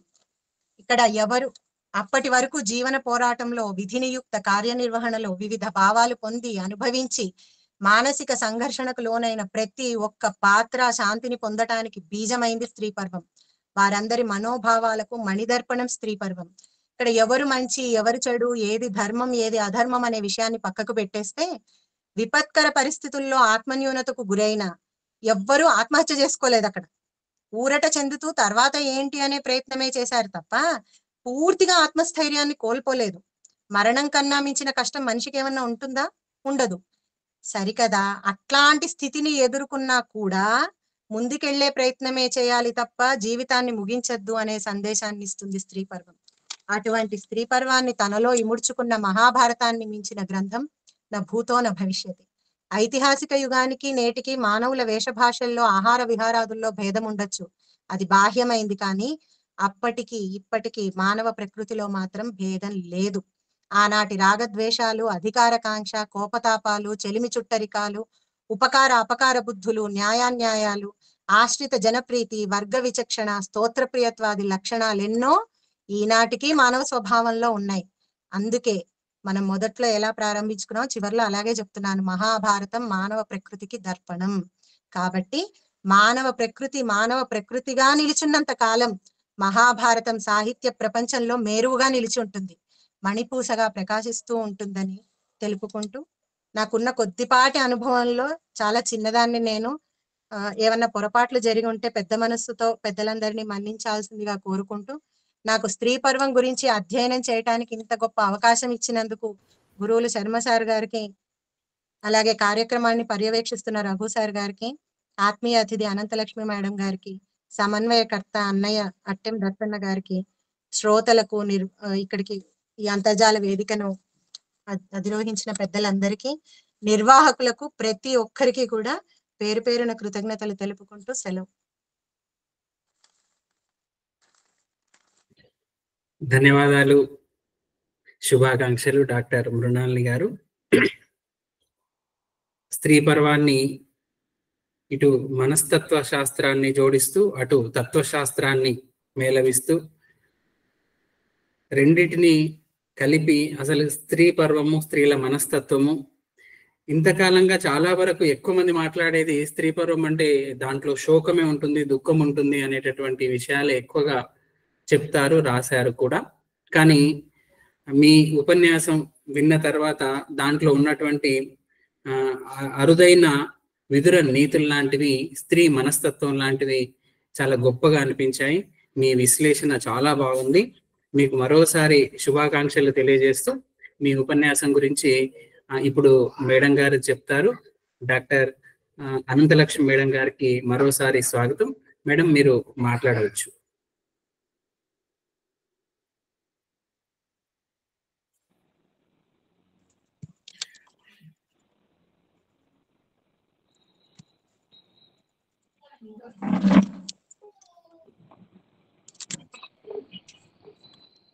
అంతర్జాల వేదికగా మరల ఇది ఉన్నది మేడం మేడం ఫోన్ ను నిలువుగా పెట్టారా? అలాగా. ఓకే, బాగుంది. అన్నయ్య దత్తనే ఒక్క విషయము, నేను క్షమించాలి అమ్మ అనంతలక్ష్మి మేడం గారి మధ్యలో నేను ఇలా కలగజేసుకుంటున్నాను. నాకు ఒక సందేహం వచ్చిందండి ఇది అధ్యయనం చేసినప్పుడు. పెద్దలు దయచేసి సందేహ నివృత్తి చేయగలరని విన్నపం అండి. ఇక్కడ నేను ఈ అధ్యయనం చేస్తున్నప్పుడు మహాభారతము గంగాదేవితో మొదలై ఉత్తరతో ముగిసినట్లుగా నాకు అనిపించింది. ఇక్కడ మన స్త్రీ పర్వ నామ వ్యుత్పత్తికి సంబంధించిన ఏదైతే మనం చెప్పుకున్నామో ఆ వ్యవస్థే కనిపిస్తోంది నాకు. దానికి ముగింపు నాకు స్త్రీ పర్వంలో కనిపించింది. అది ఆధ్యాత్మికమా లౌకికమా నాకు తెలియదు. కానీ గంగాదేవితో మొదలై అక్కడి నుంచి సత్యవతి, ఆ తర్వాత కుంతి, గాంధారి, వీళ్ళంతా మాతృత్వ సంబంధితమైనటువంటి ఆలోచనలతోటే ఈ భారతం అంతా నడిచిందా? ఇట్లా వ్యాసుల వారు చెప్పడానికి కారణం ఏంటి? ఈ ఆలోచన ఏ కారణం చేత వచ్చింది? ఇట్లాంటి ఒక సందేహం కలిగిందండి నాకు. అది ఎప్పటి నుంచో తొలిచివేస్తోంది. నేను అంతరాయం కలిగించినందుకు క్షమించి దయచేసి ఈ సందేహ నివృత్తి చేయగలరని నేను పెద్దల్ని కోరుకుంటున్నానండి.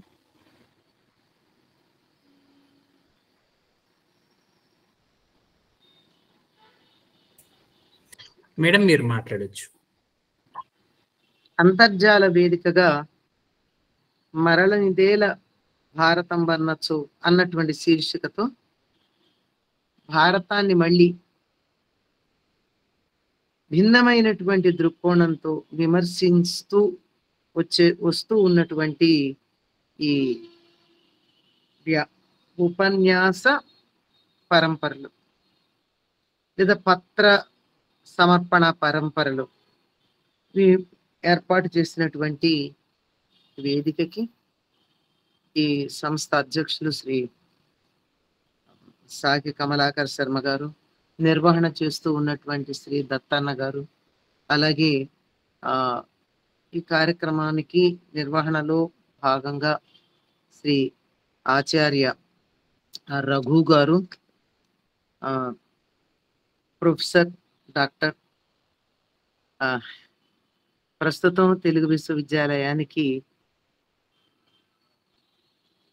అధ్యక్షులైనటువంటి వైస్ ఛాన్సలర్ శ్రీ నిత్యానందరావు గారు, కార్యక్రమాన్ని చాలా చక్కగా నిర్వహణ చేయడానికి ఏర్పాట్లు చేసినటువంటి డాక్టర్ మనోహరి గారు, వీరందరితో పాటుగా మంచి వ్యాసాన్ని అందించినటువంటి మృణాళిని గారు, అందరికీ కూడా, అంతేకాకుండా ఇందులో పాల్గొన్నటువంటి వారందరికీ కూడా హృదయపూర్వకంగా అభినందనలు తెలియచెప్తూ, ఇప్పటికి కూడా ప్రాచీన సాహిత్యం, ముఖ్యంగా భారతంతో పాటుగా మూల భారతం, తెలుగు భారతంతో పాటు మూల భారతం అన్న అంశాలను పట్ల కుతూహలం కలిగి అధ్యయనం చేయడానికి ఇష్టం కలిగిన వాళ్ళతో పాటుగా వాటిని విని ఆనందించటానికి సిద్ధంగా ఉన్నటువంటి యువతరం ఉంది అంటే ఎంతో సంతోషంగా ఉంది. ఈ మంచి ఈ స్త్రీ పర్వం గురించి చక్కని పత్ర సమర్పణ చేసినటువంటి మృణాళిని గారికి ముందుగా అభినందనలు. ఎందుకంటే ఆవిడ పూర్తిగా క్షుణ్ణంగా స్త్రీ పర్వాన్ని అధ్యయనం చేశారు. దాంతో పాటుగా భారతం మీద వచ్చినటువంటి అనేకమైన విమర్శక వ్యాసాలు ఏవైతే ఉన్నాయో వాటిని కూడా అధ్యయనం చేశారని ఆవిడ ఇచ్చినటువంటి ఉద్ధరణల ద్వారా మనకి అర్థమవుతూ ఉంది. అధ్యయనం చేయడం ఒక ఎత్తు, చేసినటువంటి అధ్యయనాన్ని విశ్లేషణ చేయడం మరొక ఎత్తు. ఈ రెండు చేసినా గాని దానిని చక్కగా వినేటటువంటి వారి హృదయాల్లో నాటుకునేటట్టుగా వ్యక్తీకరించటం, దీన్ని ప్రజెంటేషన్ అంటారు. ఇది చాలా విశేషమైనటువంటిది. కొంతమంది బాగా చదువుతారు, వాళ్ళు బాగా విషయ పరిజ్ఞానం కూడా ఉంటుంది, వాళ్ళు దాని విశ్లేషణ కూడా చేయగలరు. కానీ వింటున్న వాళ్ళకి వాళ్ళు ఏం చెప్పారన్నది అర్థం కావడానికి కాస్త ప్రయత్నం చేయాల్సి ఉంటుంది. అటువంటివేమీ లేకుండా చాలా చక్కగా అద్భుతంగా చెప్పేటటువంటి ప్రయత్నం చేశారు. ప్రయత్నం కాదండి, ప్రయత్నం అనకూడదు, అద్భుతంగా చెప్పడంలో విజయవంతంగా అనుకున్నటువంటి దాన్ని ఆవిడ చేయగలిగారు. నిజానికి భారతంలో మనస్తత్వ శాస్త్రం చాలా వరకు ఉంది. అనేక శాస్త్రాలు ఉన్నాయని వ్యాసుడు చెప్పినట్టు అన్నీ ఉన్నాయి. కానీ మనస్తత్వ శాస్త్ర విశ్లేషణ దగ్గరికి వచ్చేటప్పటికి చాలా స్పష్టంగా కనపడేటటువంటిది స్త్రీ పర్వం. నిజానికి ఇది చిన్నదిగా ఉంటుంది. మిగిలినటువంటి పర్వాలతో పోలిస్తే నిడివిలో చిన్నదైనా అందులో ఉన్నటువంటి వస్తు గాంభీర్యం వల్ల కానీ, అందులో ఉన్నటువంటి విషయం వల్ల కానీ, ఎందుకంటే విషయం అని ఒక్క మాట చెప్పడం, మొత్తం కౌరవ పాండవుల ఇతివృత్తం మహాభారతంలో కౌరవ పాండవుల ఇతివృత్తానికన్నా అధికమైనటువంటి విషయాలు ఉన్నాయి. అంటే భరత వంశీయుల చరిత్ర దగ్గర నుంచి మొదలు పెట్టుకొచ్చి వీరి పూర్వుల దగ్గర నుంచి ఈ చంద్రవంశ ప్రారంభం దగ్గర నుంచి ఉన్న విశేషాలన్నీ ఉన్నాయి. ఇవన్నీ మనకు ఆదిపర్వంలో. ఆదిపర్వం గురించి ఒక చిన్న ప్రశ్న కూడా ఈయన మృణాళిని గారు సంధించడం జరిగింది. అవి కాక కౌరవుల చరిత్ర ఏదైతే ఉందో, లేదా వ్యాసుడి సంతానం అని చెప్పి దేవి భాగవతంలో చెప్తారు వీళ్ళందరినీ, ఇవన్నీ ఏమైతే ఉన్నాయో వాటికి సంబంధించినటువంటి ఇతివృత్తం ఏదైతే ఉందో అది మొత్తం మనకి స్త్రీ పర్వంలో సంక్షిప్తంగా కనపడుతుంది. ఇప్పుడు ఈ మన వ్యాసాన్ని మనకి అందించినటువంటి మృణాలిని గారు ఏ రకంగా అయితే ముందు ఒక ఫార్మాట్ చాలా బాగా తీసుకున్నారు. ఆవిడ తాను చెప్పబోయే విషయాన్ని సంక్షిప్తంగా చెప్పి వివరంగా చెప్పిన తర్వాత చివరిలో దాని యొక్క సంక్షేపంగా దాని గురించి మనం ఏం చెప్పుకున్నామని చెప్పి దాన్ని మళ్ళీ ఒక్కసారిగా ఒక చోట చెప్పుకోవడం జరిగింది. అంటే కంక్లూజన్ అంటారే ఆ విధంగా. అలాంటిది మనకి స్త్రీ పర్వంలో కనపడుతుంది. ఒక్కొక్కరు మరణించటం కానీ, ఈ సంఘటనలు జరగటం కానీ, ఈ విషాదం కానీ, వీటికి కారణం ఏమిటి అని చెప్పుకోవడంలో మొత్తం అంతా వెనకాల కథ కనపడుతుంది. నాకు ఎందుకంటే స్త్రీ పర్వం చదివినప్పుడు ఏమనిపించింది, రామాయణంలో ఉత్తరకాండ లాంటిది అనిపించింది. కారణం ఏమిటంటే ఉత్తరకాండ అంటే అక్కడ కూడా ఉత్తరం అంటే సమాధానం. రామకథ చదువుతున్నప్పుడు 6 కాండలు చదువుతూ ఉన్నప్పుడు మనకి ఎటువంటి సందేహాలు వస్తాయో వాటన్నింటికి కూడా సమాధానం మనకి ఉత్తరకాండలో కనపడుతూ ఉంటుంది. ఉదాహరణకి అహల్య వృత్తాంతం కావచ్చు, హనుమంతుడి జన్మ కావచ్చు, వీటికి సంబంధించిన అనేక సందేహాలు మనకి రామకథ చదువుతున్నప్పుడు వచ్చేవన్నీ సమాధానాలు అక్కడ ఉంటాయి. ఆ విధంగా ఇప్పటి వరకు జరిగినటువంటి ఈ కథాభాగం ఏదైతే ఉందో యుద్ధం జరగడానికి కారణమైంది, దానికి సంబంధించిన అనేకమైనటువంటి సమాధానాలు ఒక్కసారి పర్యాలోచన అంటారే, ఆ పర్యాలోచన చేయడం ద్వారా మనకి ఇందులో కనపడుతూ ఉంటాయి. మనకే జీవితంలో ఏదైనా ఇది ఎందుకు జరిగింది అంటే జరిగిపోయిన దాన్ని మళ్ళీ మనం వెనక్కి వెళ్ళి ఆలోచన చేస్తే దానికి ఇది కారణం అయి ఉండొచ్చు అని అనిపిస్తూ ఉంటుంది. అలాంటిది ఇక్కడ మొత్తం ఆ విధంగా కనపడుతుంది. దానిని చాలా జాగ్రత్తగా ఆ అంతఃసూత్రాన్ని, సూక్ష్మంగా ఉండే అంతఃసూత్రాన్ని పట్టుకుని మనకి తెలియచెప్పడంలో మృణాళిని గారి భావ పరిణతి మనకి కనపడుతుంది. దాన్ని చెప్పడానికి ఆవిడ చక్కని మంచి భాష ఉపయోగించారు. వ్యాకరణ దోషాలు దరిదాపుల్లో లేవని చెప్పాలి. ఆవిడ చాలా గొప్ప ఉపాధ్యాయుని అంటే స్కూల్ టీచర్ అని కాదండి నా ఉద్దేశం. 1వ క్లాస్ నుంచి PhD దాకా ఎవరైనా సరే తన దగ్గర నేర్చుకోవడానికి వచ్చేటటువంటి వారికి తన దగ్గర ఉన్నటువంటి దానిని పరిపూర్ణంగా వాళ్ళకి అర్థమయ్యేట్టు చెప్పగలిగిన నేర్పరితనం. సాధారణంగా ఉపాధ్యాయులు గురించి ఒక మాట చెప్తారు, a teacher is born not made అని. ఈ మాట మృణాళిని గారిని చూస్తే మనకు అర్థమవుతుంది. ఆవిడ చెప్పిన ప్రతి అంశం మన మనసుకి ఎక్కేటట్టుగానే ఉంది. అంతేగాని ఏ ఒక్కటి సందేహాస్పదంగా సందేహం మిగిలిపోయిందా అన్నట్లేదు. నిజానికి స్త్రీ పర్వంలో నిజంగానే తిక్కన గారు ఎన్ని రకాలైనటువంటి ఛందస్సులు ఉపయోగించారో చాలా విశేషంగా అనిపిస్తుంది చదివినప్పుడు. అదేమిటి, ఇంకెక్కడా లేనన్ని ఛందో వైవిధ్యం, లేనంత ఛందో వైవిధ్యం ఇక్కడ ఎందుకు కనపడింది అంటే, అన్ని రకాలైనటువంటి బాధలని, అన్ని రకాలైన ఆక్రోశాలని, దుఃఖాలని తెలియచెప్పడానికి అన్ని రకాల ఛందస్సులను వాడవలసి వచ్చింది. ఒక్కొక్కరి బాధ ఒక్కొక్కటి. సాధారణంగా యుద్ధంలో ఓడిపోయిన వాళ్ళకి గెలవడానికి మధ్య ఉండేటటువంటిది ఏమిటి, జయకాంక్ష, రాజ్యకాంక్ష అలాగే ఉంటాయి తప్ప ఇక్కడ అలా కాదు. ఒక్కొక్కళ్ళకి భర్తల్ని కోల్పోయిన వాళ్ళు, సంతానం కోల్పోయినటువంటి వాళ్ళు, ఆఖరికి మనుమల్ని కోల్పోయినటువంటి వారు, వీరందరూ ఉన్నారే, వీళ్ళందరినీ చూసి వాళ్ళ బాధలు, బాధ అన్నది సామాన్యమైన బాధల్లో తేడాలు. ఈ తేడాలు చూపించాలంటే దానికి తగినటువంటి ఛందస్సుని ఉపయోగించాలని తిక్కన గారు భావించినట్టుగా అనిపిస్తూ ఉంటుంది. అంత చక్కగా బ్రహ్మాండమైనటువంటి స్త్రీ పర్వాన్ని గురించి చాలా చక్కగా విశ్లేషణ చేశారు. ఇందులో మనకు అనిపిస్తుంది ఉత్తరని పట్టుకుని ఆవిడ దుఃఖపడుతుందండి. మొత్తం ఈ స్త్రీ పర్వం మొత్తం మీద కూడా ప్రధానమైనటువంటి భూమిక వహించినటువంటిది గాంధారిగానే కనపడుతుంది. సంతానం కావాలనేటటువంటి ఒక ఆశ, స్త్రీ సహజమైనటువంటి ఆశ కొంచెం తీవ్రంగా ఉంది ఆవిడికి. ఎంత తీవ్రం అంటే దరిదాపుల్లో స్వార్థానికి దగ్గరగా వచ్చేంత తీవ్రంగా ఉంది.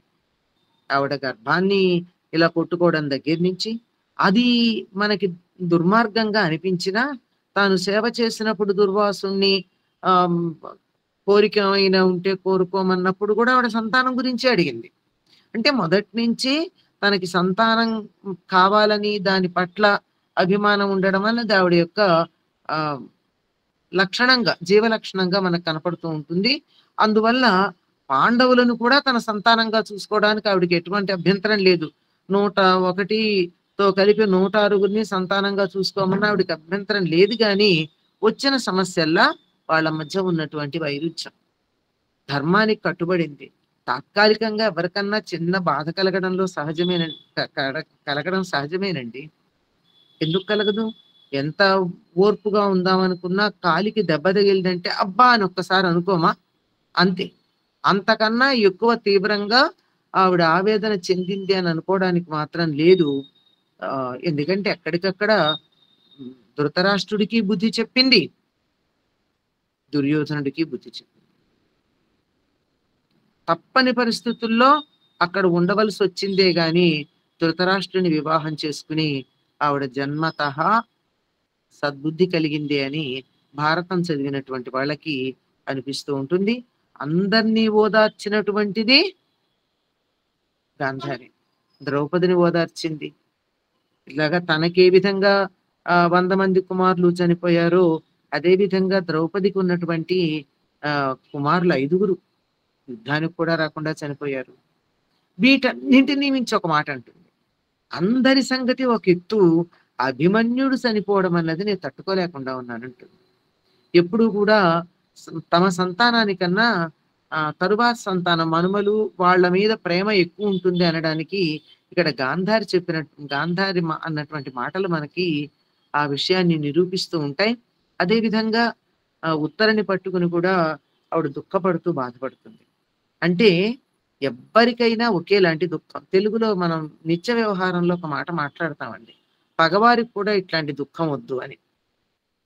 అది అంటే తనకి దుఃఖం కలిగింది తప్పని పరిస్థితుల్లో, అటువంటి దుఃఖం శత్రువులకు కూడా కలగకూడదు అనుకునేటటువంటి మనస్తత్వం ఏదైతే ఉందో అది గాంధారిలో ఉన్నది అనే సంగతి మనకి ఇక్కడ స్పష్టంగా తెలుస్తూ ఉంటుంది.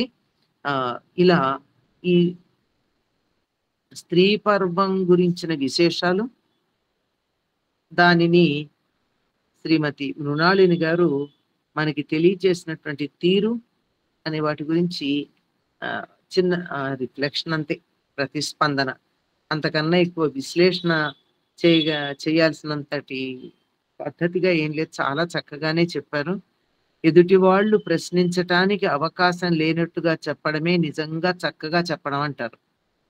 అంటే ఎటువంటి సందేహాలు అవతల వాళ్ళకు కలుగుతాయో దానిని కూడా తాము ముందుగానే ఊహించుకుని వాటికి కూడా తాము సమాధానం చెప్పగలగడం ఉత్తమమైనటువంటి ఉపాధ్యాయుల లక్షణం. అది నాకు ఈవిడ పేపర్ ప్రెజెంటేషన్ లో కనిపించింది. ఒక చిన్న మాట అన్నారు, ఒక సందేహం. ఆ విషయం మాత్రం సందేహం కాదండి, మీకు కలిగినటువంటిది వాస్తవమే అనిపిస్తుంది. ఎందుకంటే ఈ కౌరవ వంశాన్ని, వాళ్ళ కౌరవ వంశం అనే పదం ఈ సందర్భంలో వాడుతున్నారు. ఈ పాండవులు కౌరవులు యుద్ధం చేసుకున్నప్పుడు అంతకు ముందు వీళ్ళకి తాపత్యులు మొదలైనటువంటి పేరుండేది. తాపత్యులు అన్న పేరు ఎందుకు వచ్చిందని కూడా అడగడం జరిగింది. ఆది పర్వంలో మనకు కనపడుతుంది. తాపత్యులు అంటే తపతి యొక్క సంతానం. తపతి సంవరణుల కథ ఏమంత ఎక్కువగా ఉండదు, కానీ తక్కువగా నీడి ఉన్నటువంటి ఆ కథలో కూడా తపతికి ఉన్న ప్రాధాన్యం, అంటే స్త్రీకి ఉన్న ప్రాధాన్యం, ఒక వంశం కొనసాగడానికి స్త్రీ ఎంతటి ప్రాధాన్యాన్ని వహిస్తుంది అని వాళ్ళకున్న పేర్లని బట్టి మనకి అర్థమవుతూ ఉంటుంది. గంగ సంతానమే కాదు, అంతకన్నా ముందు మనకి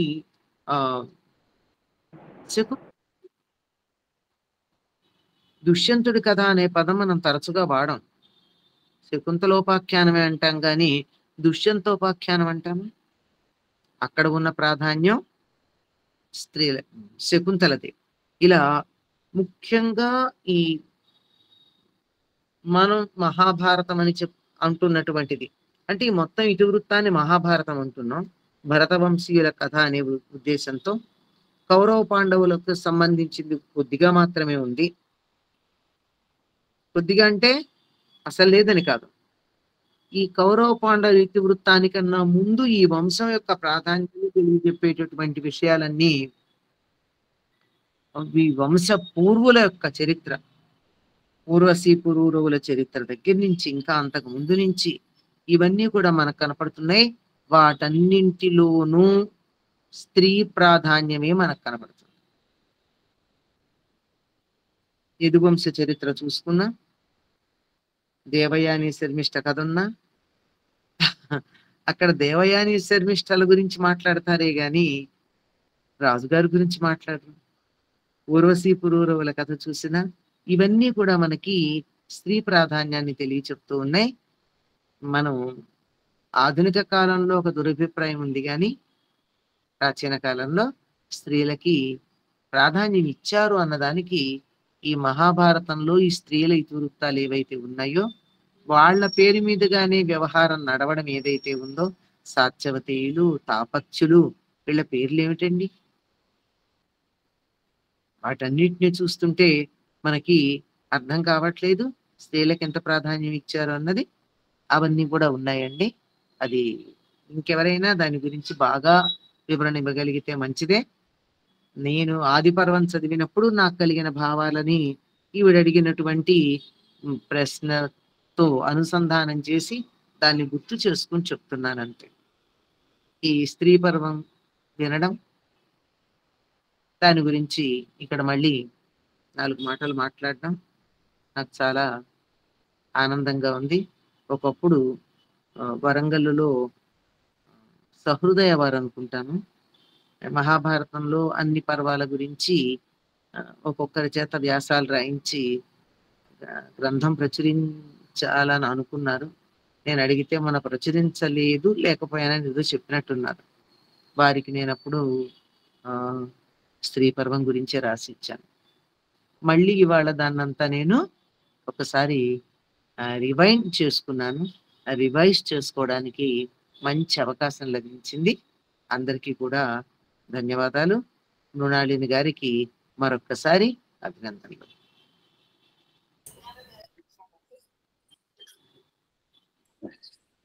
ధన్యవాదాలమ్మా. సహృదయ వాళ్ళే గన్నవరాజు గిరిజా మనోహర్ బాబు సార్ వాళ్ళు నిర్వహించినట్టుగా తెలుసు. మీరన్న ఉపన్యాసం వరంగల్లో సహృదయ వాళ్ళే గన్నమరాజు గిరిజా మనోహర్ బాబు సార్ వాళ్ళు. అవునండి. చాలా ధన్యవాదాలు మేడం. మీరు ఈరోజు దాన్ని గ్రంథంగా వేస్తామంటే రాసి కూడా ఇచ్చాం అప్పుడు. ఇంకా ఆ ప్రయత్నం నడుస్తుంది మేడం. ఈ మధ్య చర్చ జరిగినప్పుడు అది వచ్చింది ఆ విషయం కూడా ఒకసారి. అదే మాకు ఈ కార్యక్రమం నిర్వహించడానికి వారు కూడా ఒక ప్రేరణ. ధన్యవాదాలు మేడం. మీరు ఈ కార్యక్రమానికి రావడం, మృణాలిని గారిని అభినందించడం, అట్లాగే ఈ స్త్రీ పర్వంలో ఉన్నటువంటి మరిన్ని విశేషాలతో పాటు మహాభారతంలో స్త్రీల పేర్లతో ఉన్నటువంటి ఉపాఖ్యానాల ఆధారంగా స్త్రీలకు ఇచ్చినటువంటి ప్రాధాన్యత ఏమిటి అని మరో కొత్త ప్రశ్నని, మరో కొత్త పరిశోధనాంశాన్ని కూడా లేవనెత్తినందుకు మీకు మరిన్ని ధన్యవాదాలు. ఇప్పుడు మనకు చర్చ కూడా ఉంటుంది. మీరు ఇంకా ఈ వేదిక మీదనే కొద్దిసేపు వరకు ఉండండి మేడం. మీకు లక్ష్మణ్ చక్రవర్తి సారు వీళ్ళందరూ కూడా నమస్కారాలు, కృతజ్ఞతలు తెలియజేస్తున్నారు. ప్రశ్నల రూపంలో వస్తున్నాయి. మీరు 1-2 ప్రశ్నలకి వీలైతే. నాకు ముందే తెలిస్తే నీ సెషన్స్ అటెండ్ అయ్యేదాన్ని మేడం. మేమే చెప్పడం తప్పిపోయింది. ఇప్పుడు రఘు సార్ గారు మాట్లాడతారు. సార్ నమస్కారం. సార్ నమస్తే. నమస్తే అనంతలక్ష్మి మేడం. నమస్కారం అండి. నమస్కారం. నిజంగా అంటే మృణాలిని గారు తను చేసినటువంటి పరిశోధన తెలుసు, ప్రబంధ నాయకుల మీద చేశారు. అప్పుడు కూడా ఈ మనోవిశ్లేషణాత్మకత నేపథ్యంలో నుంచి, మనోవిశ్లేషణ సిద్ధాంతంలో నుంచి ఆ పాత్రల్ని విశ్లేషించినారు. ఇక్కడ కూడా ఈ స్త్రీ పర్వంలో కూడా దానికి మరింత ప్రాధాన్యత ఇస్తూ పాత్ర చిత్రణ ఏ విధంగా చేశారు అనేటువంటి దాని మీద, పాత్ర చిత్రణ లేకపోతే రచయిత ఒక పాత్ర యొక్క స్వరూప స్వభావాలను ఎట్లా ఆవిష్కరించిండు అనేటువంటిది తను చెప్పేటువంటి తీరు ఏంటంటే, వాళ్ళు నిజంగా ఒక ఎదురుగా నాటకం ప్రదర్శిస్తుంటే వాళ్ళ సంభాషణలు పలికినట్లుగానే చెప్పింది. బాగుంది. ధారావాహికలో తన ధార చాలా బాగుంది. కాకపోతే ఎక్కువగా ఆంగ్ల పదాలు ఎక్కువగా ఉపయోగించినట్లుగా ఉన్నది. అందరూ అదే అన్నారు. దానికి ప్రత్యామ్నాయ పదాలు, మంచి పదాలు అనేటువంటి ఉన్నాయి. ఎట్లా మనం ఇది రాతప్రతి మనం ఎట్లా పుస్తకం ప్రింట్ చేస్తున్నప్పుడు మాత్రం వాటన్నిటిని చూసుకుంటారు. అదేవిధంగా తను ఏవైతే సూచనలు ఇవన్నీ ఉన్నాయో మన అనంతలక్ష్మి గారు చెప్పినటువంటి విషయాలు కూడా బాగున్నాయి. అంటే ముఖ్యంగా చివరలో మేడం అన్నటువంటి మాట నాకు బాగా నచ్చింది. ఎప్పుడో నేను ఈ స్త్రీ పర్వం మీద మాట్లాడాను, ఇప్పుడు ఈ ప్రసంగం వినడం ద్వారా నాకు ఇంకా నేను మాట్లాడినటువంటి దానికి ఇంకా మరింత మెరుగులు దిద్దుకోవడానికి అవకాశం ఉంది అన్నారు. అంటే ఇంత అనుభవము, అధ్యయనము ఉన్నటువంటి వారు, ఉపాధ్యాయులు ఎప్పుడు నిరంతరం ఒక విద్యార్థి అని అంటారు కదా, అట్లాంటి విద్యార్థి స్ఫూర్తిని కోల్పోయినటువంటి అనంతలక్ష్మి గారు మా అందరికీ, మా తరానికి ఆదర్శవంతులైనటువంటి వారు. నిజంగానే మీరు విశ్లేషించినటువంటి అంశాలు కూడా చాలా బాగున్నాయి మేడం. వాస్తవానికి మృణాలిని గారి ఉపన్యాసంలో ఉన్నటువంటి అంశాలన్నిటినీ మీరు సమప్ చేశారు కాబట్టి మాకు ప్రత్యేకంగా మేము చెప్పే ఏం లేదు. ఈ వేదిక తరపు నుంచి మేడం మీకు మీ అందరికీ, ముఖ్యంగా ప్రసంగకర్త మృణాలిని గారికి, అదేవిధంగా ఆత్మీయ అతిథిగా విచ్చేసినటువంటి అనంతలక్ష్మి గారికి ధన్యవాదాలు తెలుపుకుంటూ ఒక సంక్షిప్తమైనటువంటి చర్చకు ఆహ్వానం పలుకుతున్నాం. Thank you sir. మృణాలిని గారు, చాట్ బాక్స్ లో లక్ష్మణ్ చక్రవర్తి సారు మీరు అడిగిన ప్రశ్నని మరొకసారి పెడతారా అని ఉంచారు, ఒకసారి చూస్తారా?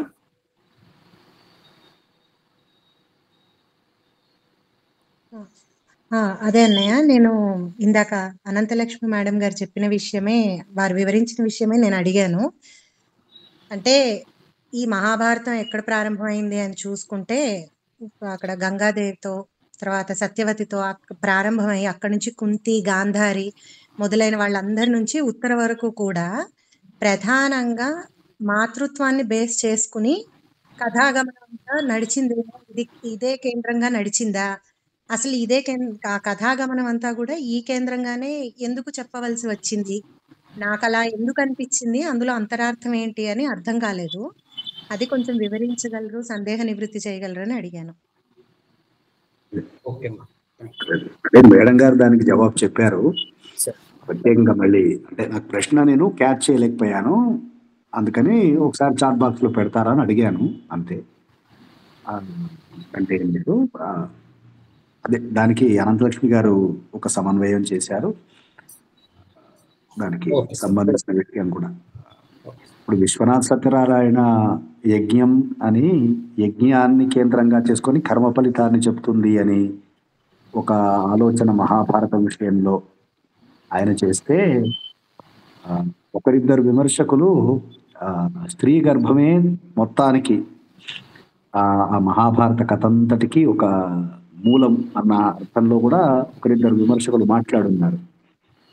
ఆ కోణం నుంచి మృణాలిని గారి ఉపన్యాసం కొంత అట్లా నడిచింది, అది బాగా అనిపించిన విషయం. అయితే ఈ స్త్రీ పర్వం దగ్గరికి వచ్చినప్పుడు పుట్టపర్తి నారాయణాచార్య గారు లాంటి వాళ్ళు ఇది బీభత్సరస ప్రధానంగా చిత్రించాడు అని చెప్పి ఒక అభిప్రాయం చెప్పారన్నమాట, కరుణరసం అనేటటువంటి మాట కంటే కూడా. దానికి కారణం ఏమిటి అని అంటే, ఆయన వీరరసం ప్రధానమా శాంతరసం ప్రధానమా మహాభారతంలో అన్నప్పుడు ఆయన బీభత్సరస ప్రధానం, దాని యొక్క చిత్రణ యొక్క రీతి ఎట్లా ఉంటుంది అన్న దాన్ని బట్టి వీరంలోకో శాంతంలోకో పర్యవసిస్తుంది అన్న ఉద్దేశం వారికి కనిపిస్తుంది అనమాట. ఆ అర్థంలో చాలా మంచి ప్రసంగం, శోకమే అయినా మొత్తం కావ్యాన్ని ఒక యుద్ధానంతరం జరిగే చాలా విషయాల్ని మళ్ళొక్కసారి ఒక్కొక్క పాత్ర చేత చెప్పించటం లాంటిది, ఒక్కొక్క ఆలోచన చేయటం లాంటిది ఈ స్త్రీ పర్వంలో కనిపించేది. అట్లాంటి మంచి విషయాల్ని అంటే ఇప్పటిదాకా వచ్చినటువంటి ఈ పర్వాల మీద వచ్చిన ఉపన్యాసాల్లో దినదిన అభివృద్ధి అన్నట్టు పర్వాలు పెరుగుతున్న కొద్దీ మాట్లాడే వాళ్ళ క్లారిటీ బాగా వస్తుంది అనిపిస్తుంది, చాలా స్పష్టత వస్తుంది, చాలా ఏం మాట్లాడాలి అది స్పష్టంగా మాట్లాడటం అనేది లాస్ట్ 2-3 ఉపన్యాసాల నుంచి కొంత అంతకుముందు కూడా మాట్లాడారు, కానీ అది కొంచెం ఇంకా స్పష్టత పెరుగుతోంది అని అనిపించింది. వారికి ధన్యవాదాలు, కృతజ్ఞతలు, శుభాకాంక్షలు. Thank you. ధన్యవాదాలు సార్. ప్రసంగాల్లో దినదిన అభివృద్ధి ఏదైనా కనిపిస్తుందంటే అదంతా కూడా మీలాంటి పెద్దల సూచనలని భావిస్తున్నాము. నిజంగా కూడా కనిపిస్తుంది. చాలా మంది నాకు మెసేజ్లు పెట్టారు, ఆచార్య సూర్య ధనంజయ మేడం గారు నా తరఫున అభినందనలు తెలియజేయండి అని అన్నారు. ఇంకా మన చాట్ బాక్స్ లో చాలా మంది అభినందనలు తెలియజేశారు. చాలా మంచి ఉపన్యాసం. ఇంకెవరైనా ప్రశ్నల రూపంలో 1-2?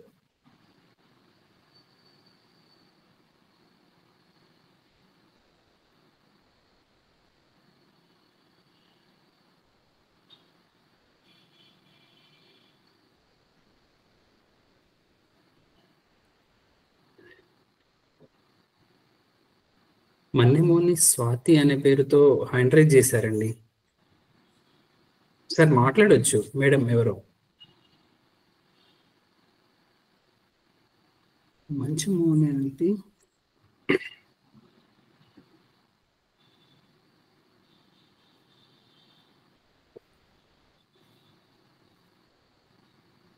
మంచమోని స్వాతి అనే పేరుతో హ్యాండ్ రైజ్ చేశారండి, మాట్లాడొచ్చు.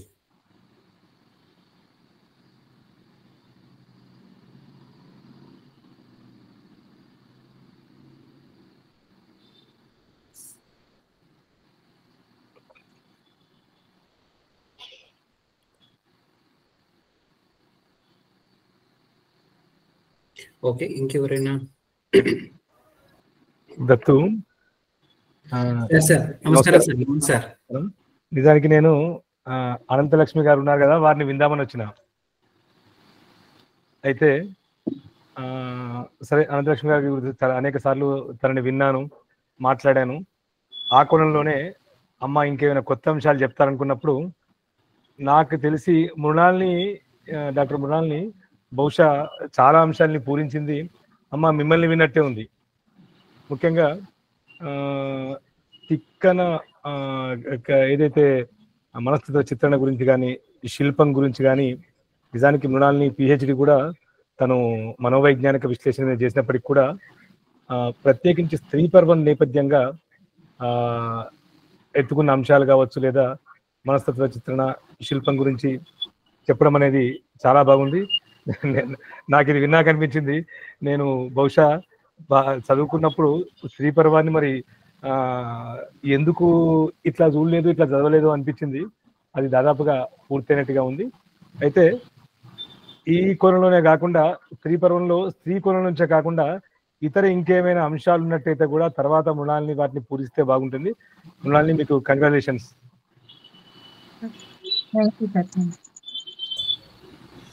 Thank you sir.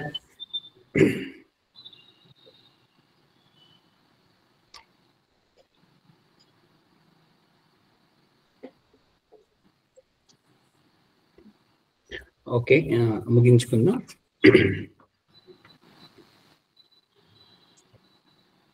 మూసీ సాహిత్యధారతో పాటు వివిధ సంస్థల నుండి సహకారాన్ని అందిస్తున్నటువంటి సంస్థల సంచాలకులకు, కార్యదర్శులకు, అధ్యక్షులకు అందరికీ పేరు పేరున ధన్యవాదాలు.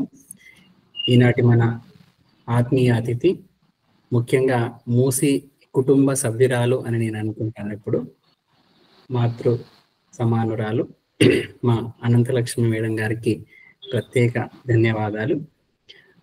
స్త్రీ పర్వం మీద మేడం అయితేనే బాగుంటుంది అనే ఉద్దేశంతో మనం ఎప్పుడు 2-4 బుధవారాలలో జరుపుకుంటున్నటువంటి ఈ కార్యక్రమాన్ని ఆ రోజు శివరాత్రి కావడం వల్ల ఒకరోజు పోస్ట్ పోన్ చేద్దాం అనుకున్నాము. అది కాస్త మేడం కోసమని ఇంకొక రోజు కూడా ముందుకు జరిగింది. అయినా చాలా సంతోషంగా మేడం రావడం, మనందరితో మాట్లాడడం అనేది ఆనందదాయకమైనటువంటి విషయం. మేడం గారికి మరొకసారి నమస్కారం. ఈనాటి వక్తకి శుభాకాంక్షలు, ధన్యవాదాలు కూడా. కొంతమందిని అడిగినప్పుడు నేను మాట్లాడలేమన్నా అన్నారు. దీంట్లో సెలెక్ట్ చేసుకున్నటువంటి వాళ్ళల్లో మృణాల్ని గారు అడగగానే అంగీకరించారు. ఎందుకంటే తను ఈ తత్వశాస్త్రం లేదా ఈ సైకాలజీ విషయంలో కొంచెం పట్టుంది అనేటటువంటిది వారి పరిశోధన గ్రంథం చూసినప్పుడు నాకు అర్థమైంది. కొన్ని ఉపన్యాసాలు కూడా విన్నాను. స్త్రీ పర్వం మీద వారు మాట్లాడితే బాగుంటుంది అన్నప్పుడు అంగీకరించారు. ఈ మధ్యలో ఈ 2 రోజుల నుంచి ఫోన్లో మాట్లాడుతున్నాం. ఏదైనా సందర్భాల్లో కొన్ని సెలవు పెట్టి, బడికి వెళ్లకుండా సెలవు పెట్టి ఇంటికాడ కూర్చొని చదువుతున్నానన్నా అని చెప్పారు. అదంతా కూడా ఉపన్యాసంలో స్పష్టంగా కనిపించింది, చాలా క్లారిటీగా. చక్రవర్తి సార్ అన్నట్టు రోజు రోజుకి మంచి ఉపన్యాసాలు వస్తున్నందుకు మూసీ సాహిత్యధార చాలా సంతోషిస్తుంది. ఈ వేదిక మీద పాల్గొన్నటువంటి పెద్దలు, గౌరవనీయ ఉపకులపతి ఆచార్య వెల్దండ నిత్యానందరావు సార్ వచ్చారు. మరో ఉపకులపతి గారు ఆచార్య సూర్యధనంజయ మేడం గారు ఉన్నారు ఇప్పటి వరకు. ఇప్పుడు వెళ్ళిపోయారు ఉపన్యాసం తర్వాత. మేడం మెసేజ్ పెట్టారు. అట్లాగే చాలా మంది ఆచార్యులు, అధ్యాపకులు, కాకనూరు సూర్యనారాయణమూర్తి సార్ మెసేజ్ పెట్టారు. హరినందన్ సార్ వచ్చారు, చక్రవర్తి సార్ ఉన్నారు. వీరందరికీ పేరు పేరున ధన్యవాదాలు తెలియజేస్తూ ఈ సమావేశం ఇంతటితో ముగిసినట్టుగా భావిస్తున్నాం. మరో పర్వం శాంతి పర్వంతో 12వ తేదీ నాడు కలుద్దాం. శాంతి పర్వం మీద డాక్టర్ కె పద్మరాణి గారు మాట్లాడతారు. అందరికీ ధన్యవాదాలు.